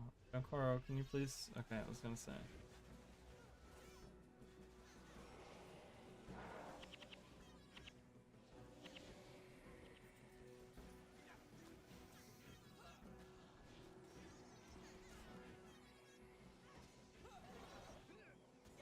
I remember Infinitely admitted they watched a lot of the extra channel showing. Oh yeah, that would be a cool skin, right? Like the Roaring Ether ones. Yeah, that would be an awesome skin. Maybe they'll still add it, who knows? That would be a really cool one to have though, for sure.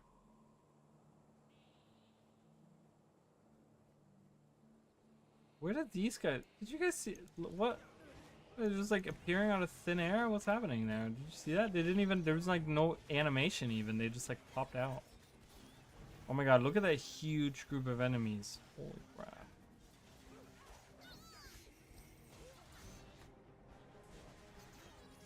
Money, money, money. So much money.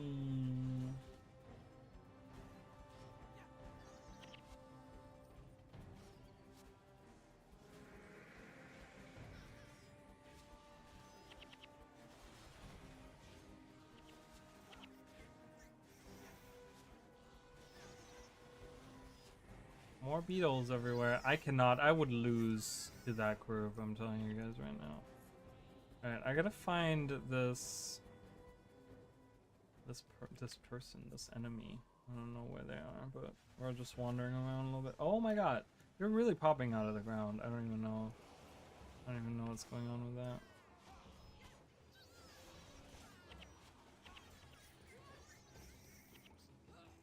Roller beetles, I know, yeah. They're so cute in the first game because they make these really cute noises. I wish they would have like a skin that made those noises in Guild Wars 2. It's really adorable. Alright, so the boss that I'm looking for is not in there. We are looking for a Paragon boss, so it might be a Diamond Djinn. I don't know. Something, I don't know the name of it. It's something with a T.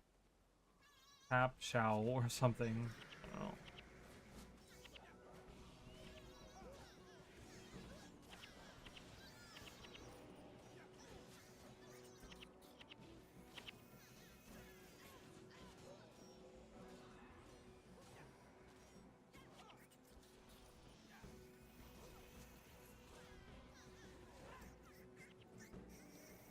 Alright, I don't need these guys. They could be cheeky with the naming of the skin, call it Roller Beetle, Roller Beetle.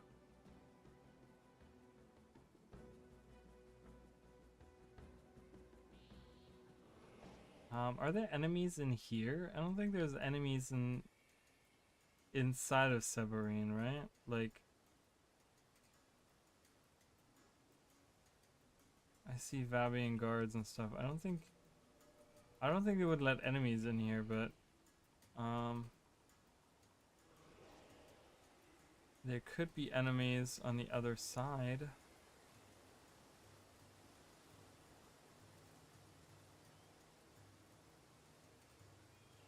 This is a big old building.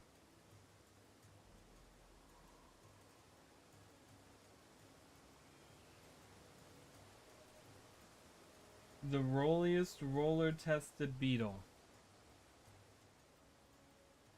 The roly-poly roller beetle skin.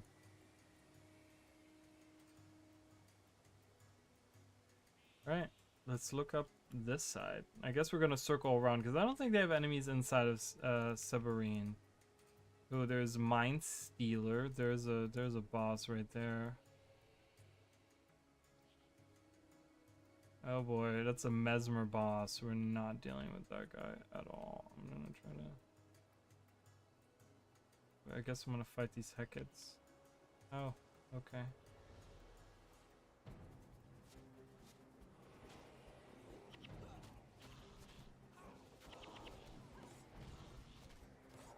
Everyone's getting body blocked right now, but that's okay.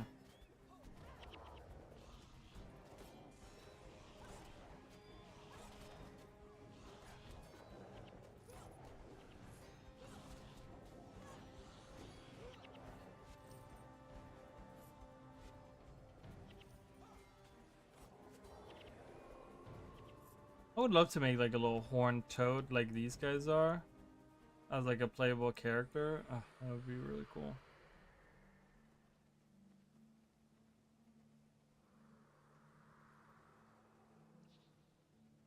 That would be really, really cool. Alright, Hecates. There's a boss here, but that's not who I'm looking for. We're just seeing more Vabi, guys. We're just taking our little... We're doing a little tour.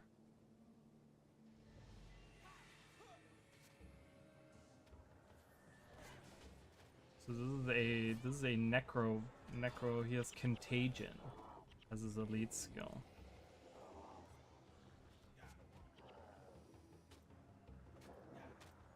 So can I use this on like...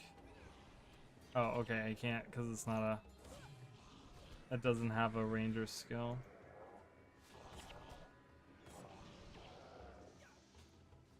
Go, everyone attack. Ooh, eggnog.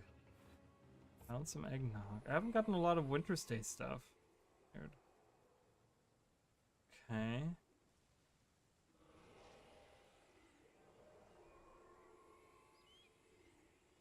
See, they didn't have a lake north. Did they have a lake? Is there a lake north of the Garden of Severine in Guild Wars 2? I don't know.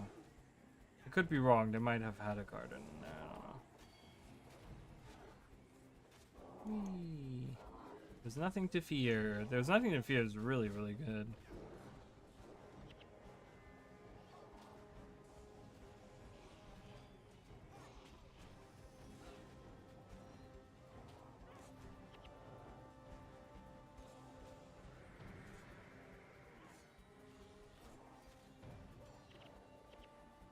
Okay. Uh-oh.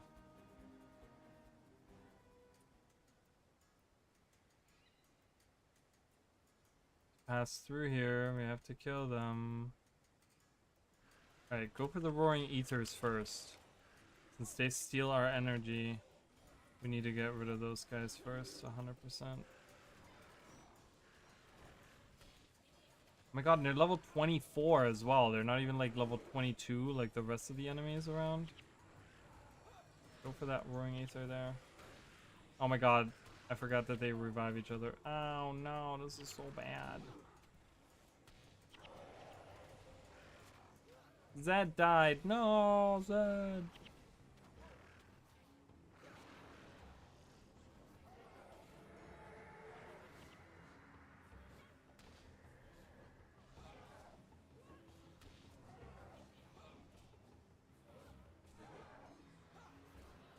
I got an ethereal garment, so that's good. Maybe there's something in here I want. Ooh, there's something in there I want.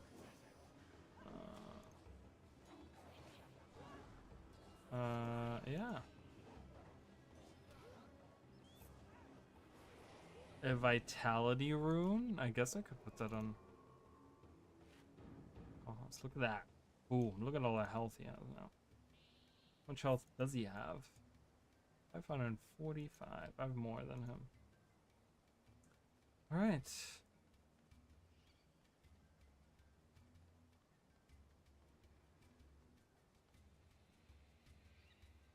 Still not the boss I'm looking for. These guys are not that hard to defeat. But that'll help us get rid of some of this death penalty as we get more experience points. See, it's already going down. Always good.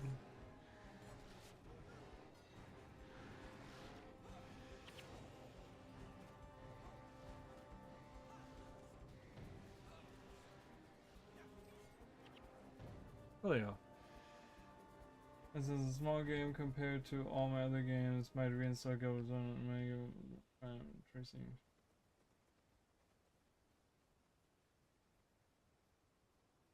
But if you get bored of it, then why? I mean, you get pretty close with level, what, 14 you said or something? I mean, level 20 is the goal, right? So, but you might want to play the rest of the game too. I mean, I don't know. I feel like there's still some interesting things to be had in the rest of the game.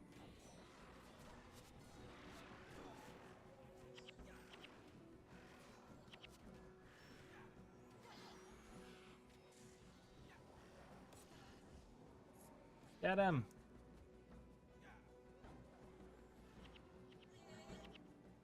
Oh boy. Okay, I mean, we're wandering around a lot of places here.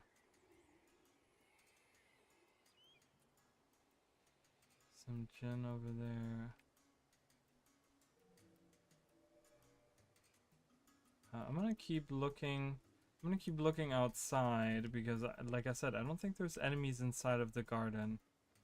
So I'm gonna have to actually go through here, which is not good, but...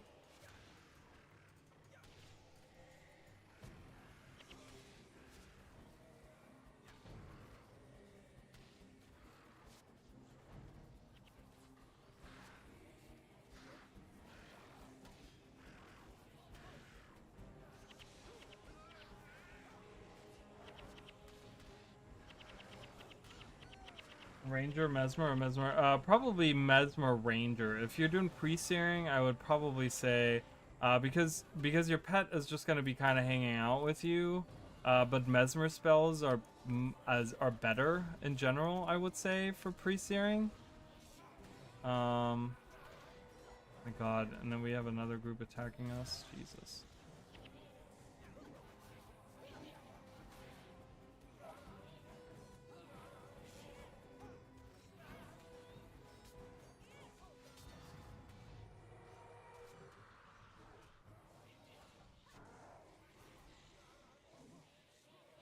Pet died again.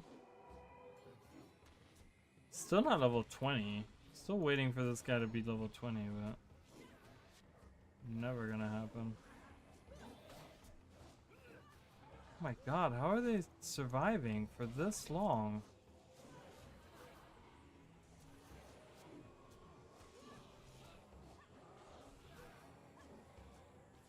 Oh, everyone attack! Oh, Alright, we got another ethereal garment. Oh, look at that! We got another. Wow, that's crazy. We got another one. Who could I give that to?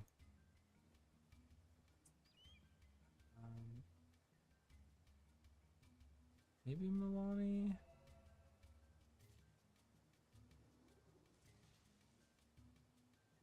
Keeps dying.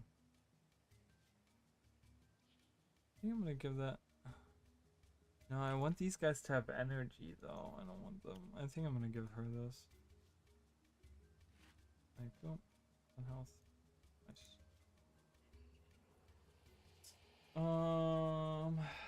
I don't know. I've tried playing with my friend many times. I got below 20 at least 3 times, and I played all the different areas, but never got deep far in the story. Just like I want to freaking home rewards and my guild was too. I can see a bow on either. I can use a bow on either build.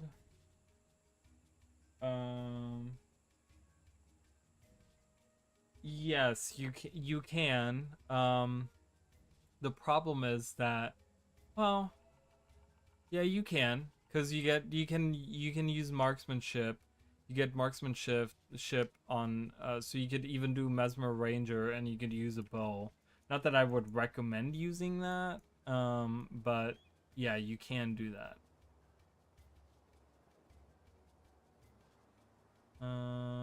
So no boss here. Is that a? Oh no, that's like a whistling thorn bush. Have you seen those?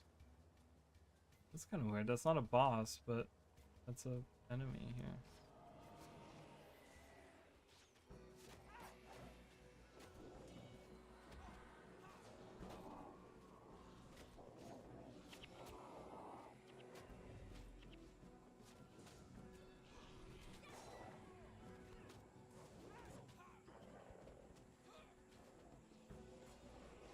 I mean, I would really say, like, try out different classes, kind of to see what is something that you might want to, like, that you might enjoy.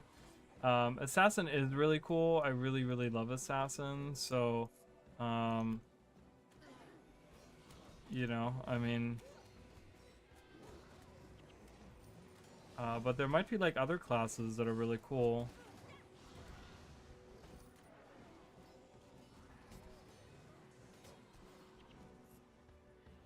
I don't know. I mean, clearly it sounds like you have already tried out different... Is this the guy I'm looking for? There's no way. That's not a boss, right? No. I was gonna say, he looks like a... he's like the only one that I've met. But I think that's the kind of enemy I'm looking for, is that as a boss Thornbush. I mean, I've almost gotten through all of the areas. I can't find him. Oh,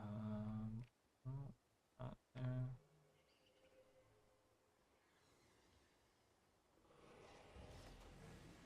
Get him!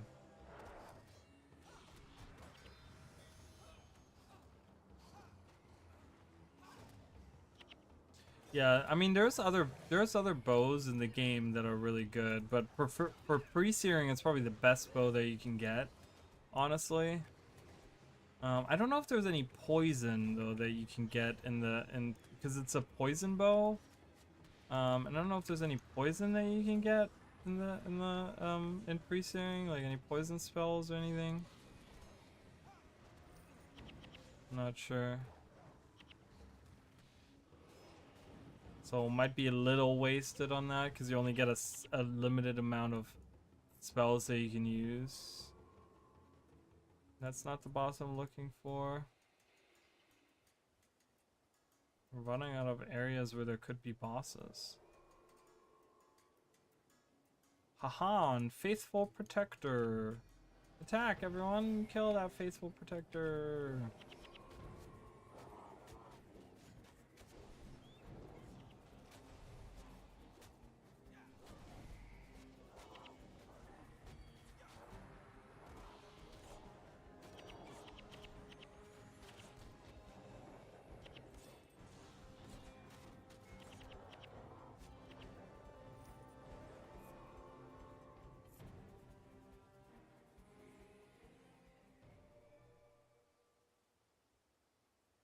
I mean, it depends. You know, if you're doing a ranger, oh, there he is. Tashao Sharp Spear is who we're looking for.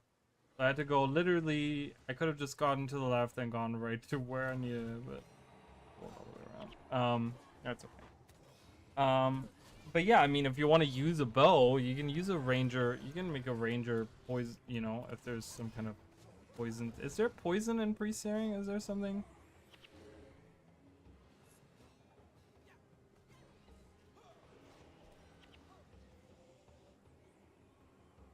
Alright, time to get an elite skill, guys, and get better at the game.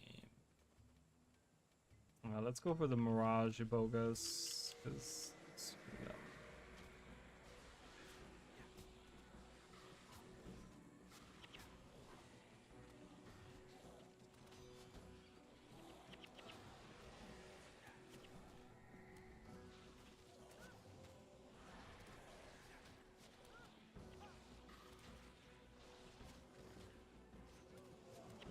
Alright, time to get an elite skill. Ooh. Song of Restoration, and use it.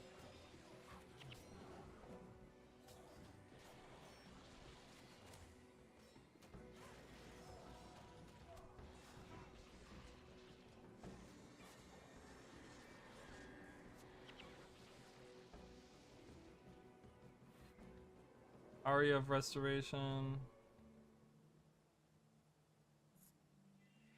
Yeah, okay, perfect. Well, we have a little bit more support. Alright, let's go in. Let's try it again, guys. Let's do it. The bonus staff is fun too, but yeah, I don't know.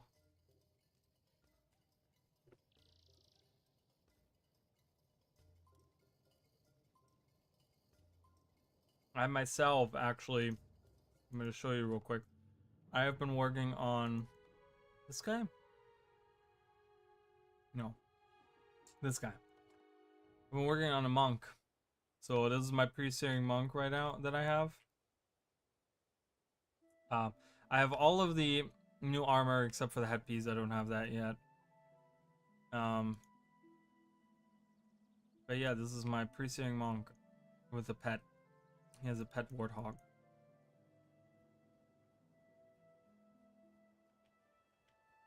So a little pet warthog. I haven't named him. I don't know what to name him, but yeah, that's my pre-seeing character. I haven't leveled him up. He would be probably, I think that would be my fourth pre-seeing character that I've leveled to 20 once he's done.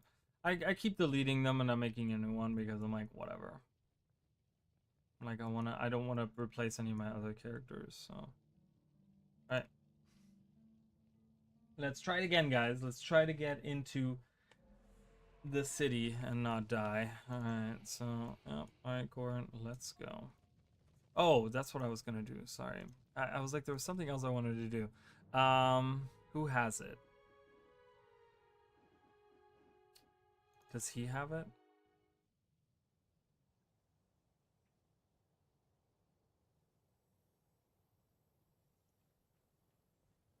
I'm looking for...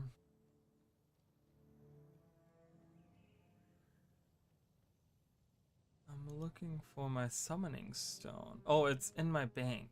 Okay, perfect. Summoning stone, because I'm gonna have Ridlock help me. You know, we haven't used Ridlock at all. Oh, perfect. And I used him doing the last playthrough that we did. Preserved Iris, do I have that? I don't need that. Do I need that? I don't think I need that for anything. I think that was a thing that I've already finished. I'm gonna throw it out. I don't need that. I'm gonna put that there. Love it. Looks great. Alright, perfect. So we're gonna have Ridlock help us out. Just one more body will be super nice.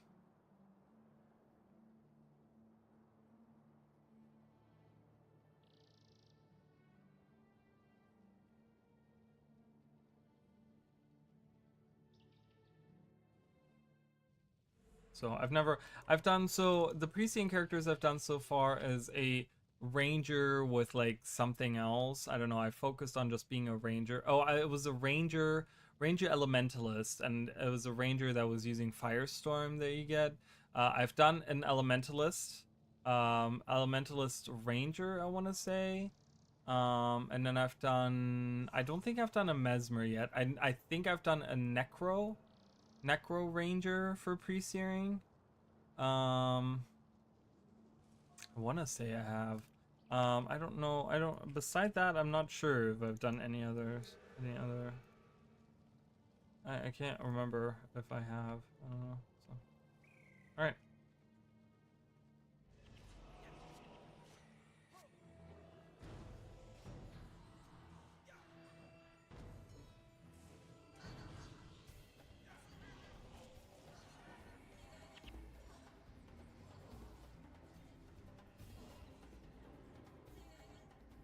I'm gonna leave it like that. Really have this be my like last.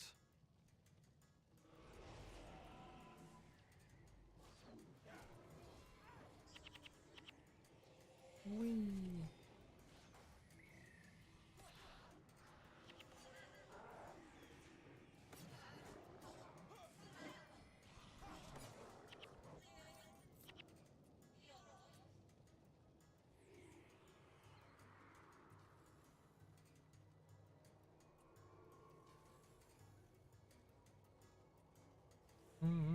Alright, so now we get all of these on us.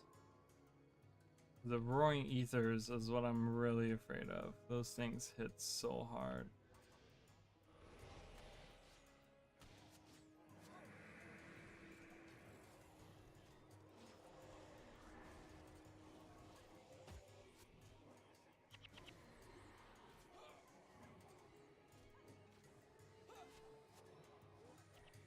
But luckily, Ridlock hits like a truck too, so that is nice. That is actually super helpful to have in the group.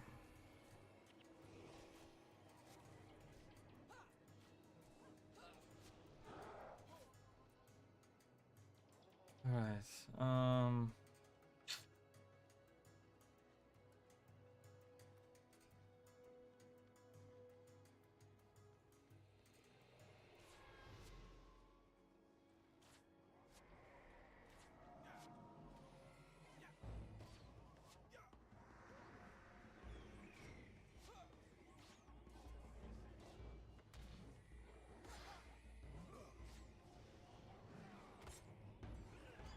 oh no, where are you going? Okay, there's the roaring. Oh, okay, my pet's about to die. Ankoro's already dead. Oh my god, it's a stupid group. Like, these enemies are so terribly spaced. Ridlock is dead.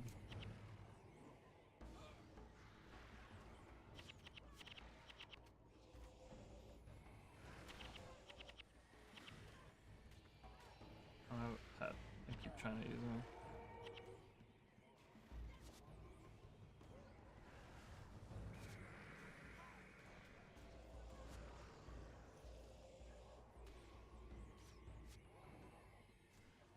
Oh my god, I can't believe we survived that. Holy crap.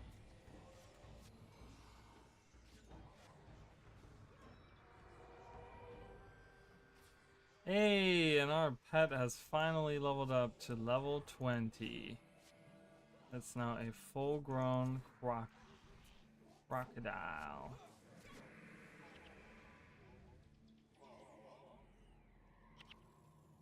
Alright, I must have a key. I don't have a key. Ruby of Adashim? What is this? Okay, so we've completed 1 of 3 trials. So this was the Trial of Eternity that we finished. Ruby of Adashim. That sounds important.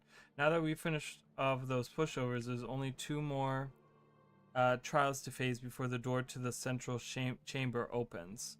How you know so much about this place, Lady Margaret? Just Margaret, please. I've done a lot of research on this place. Every courser dreams of plundering the hidden city of Adashim. Okay, just Margaret. I give up. Let's just keep moving. The doors to the other chambers should be open now. Oh, actually, I need to attack him. Go, go, go, go, go, go, go.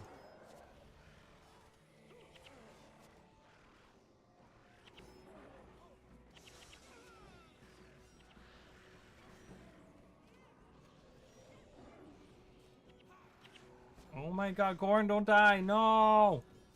Someone save Goran! Oh.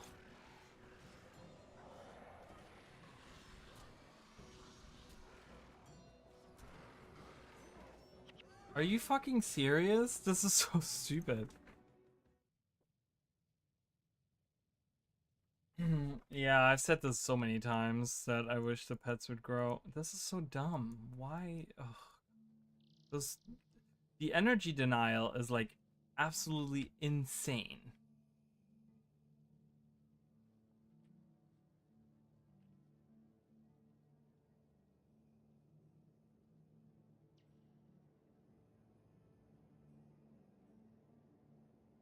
Is there a skill person somewhere? I need to see if I can get some energy management. That's what's killing me, just so you guys know, is that I'm running out of energy. I think there's a skills person here.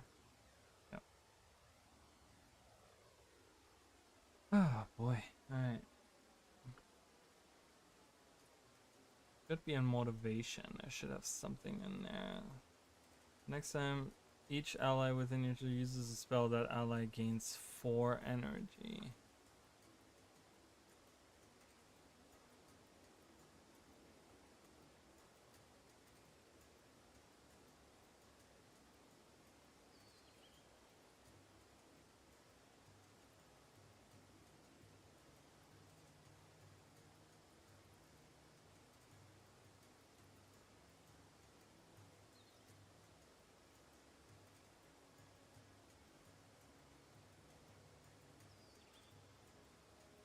I think I'm gonna do the Aria of Zeal.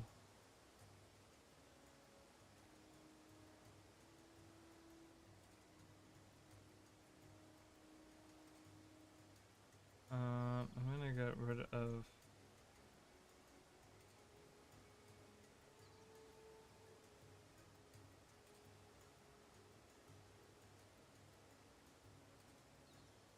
Okay, I think I need some energy management. Have a good evening. Thank you so much. Yeah, I'm gonna try to finish this and I'm gonna head out as well. I wanted to just do this and leave, but it's turning out. So we'll try. If I keep running my head into the wall, I might just leave, but we'll see. We shall see. Alright, let's try it again. Have some energy management for everyone that use a spell. I mean, the important part, the reason why I picked, there was different energy management things that I could do. The reason why I picked spell is because the only people that I'm really worried about are my 2 healers, and they use spells. When they get energy denial like that, that's what's killing me the most, right? Like.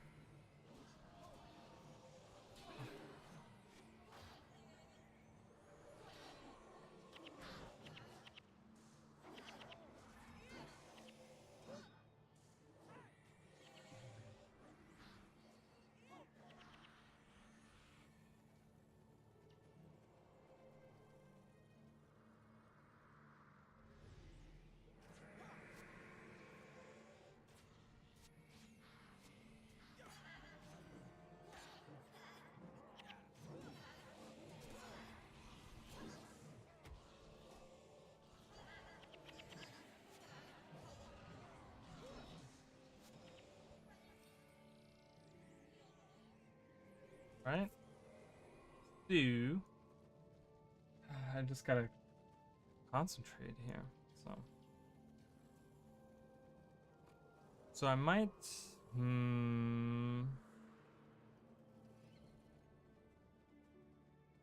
might try going around the other way, going around this way.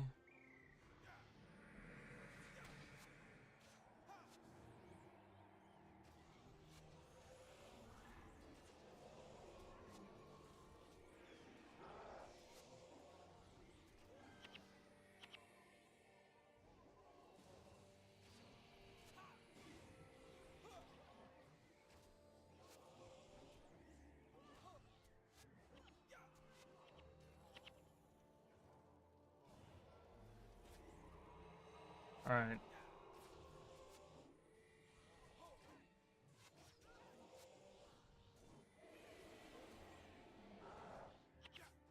Okay.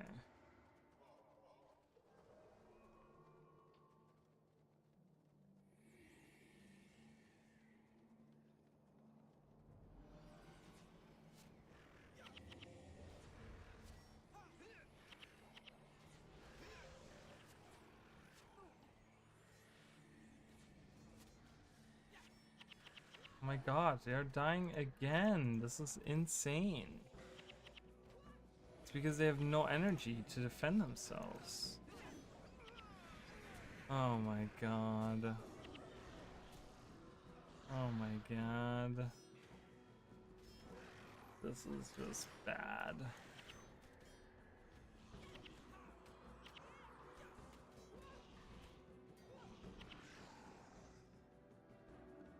Oh my goodness, this is just so bad. Look at this.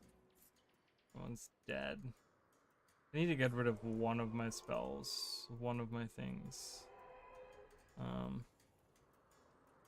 might get rid of the Aria of Restoration. Simply keep my Song of Restoration.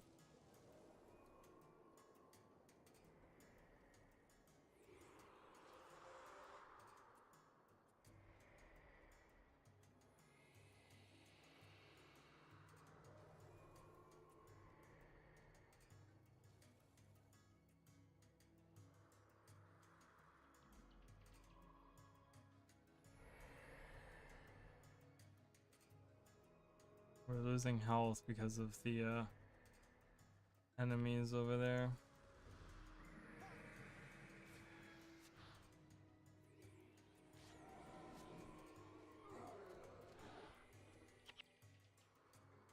Ruby Essence and a Ruby Key.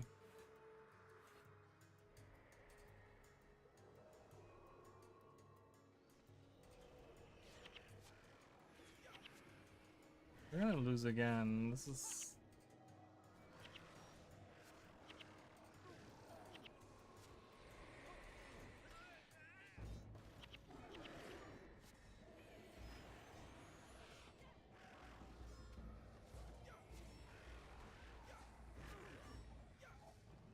Oh my god. They keep reviving each other.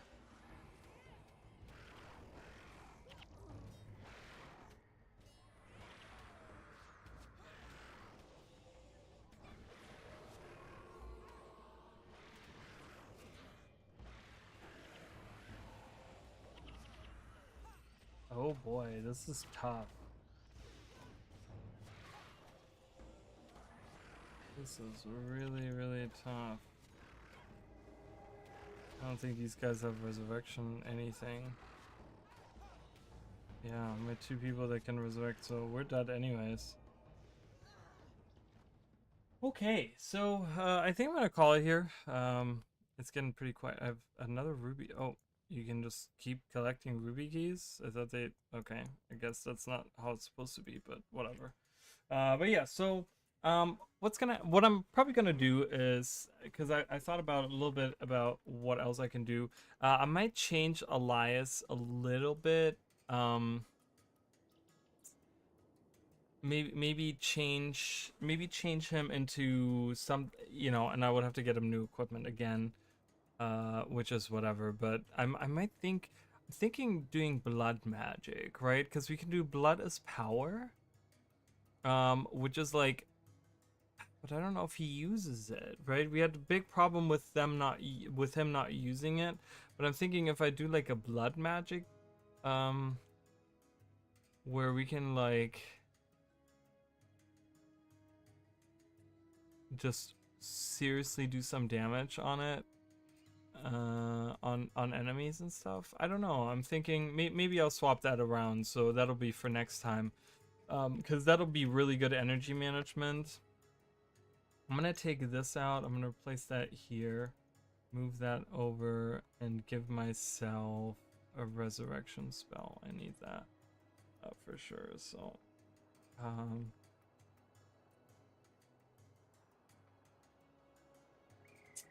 you lose one condition.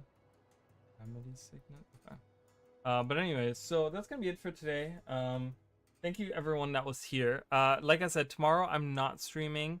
I will be streaming on Tuesday night though. So Tuesday, like I said, I probably want to do something different. I'll probably be doing Elden Ring, because I want to play some other stuff beside Guild Wars. So we'll be doing that on Tuesday, unless something crazy happens in Guild Wars and I really want to stream Guild Wars 2 or something on Tuesday. We'll see. I don't know, but trying to switch up some stuff. Yeah, and other than that, I will see you guys next time. All right, bye everyone that was here. Or let's thank everyone that was here because there was a lot of people here. So we had Mish King here, scored. I'm not sure how to say that. But a returning person. Everyone was a returning person today. Elvis, thank you, Elvis, for being here. Scored, Mish King. Emily was here for a short second as well. And was Jacob here earlier? I think. Maybe not. I thought Jacob was here earlier, but I could be wrong. But anyways, I'll be heading out, and I will see you guys on Tuesday evening.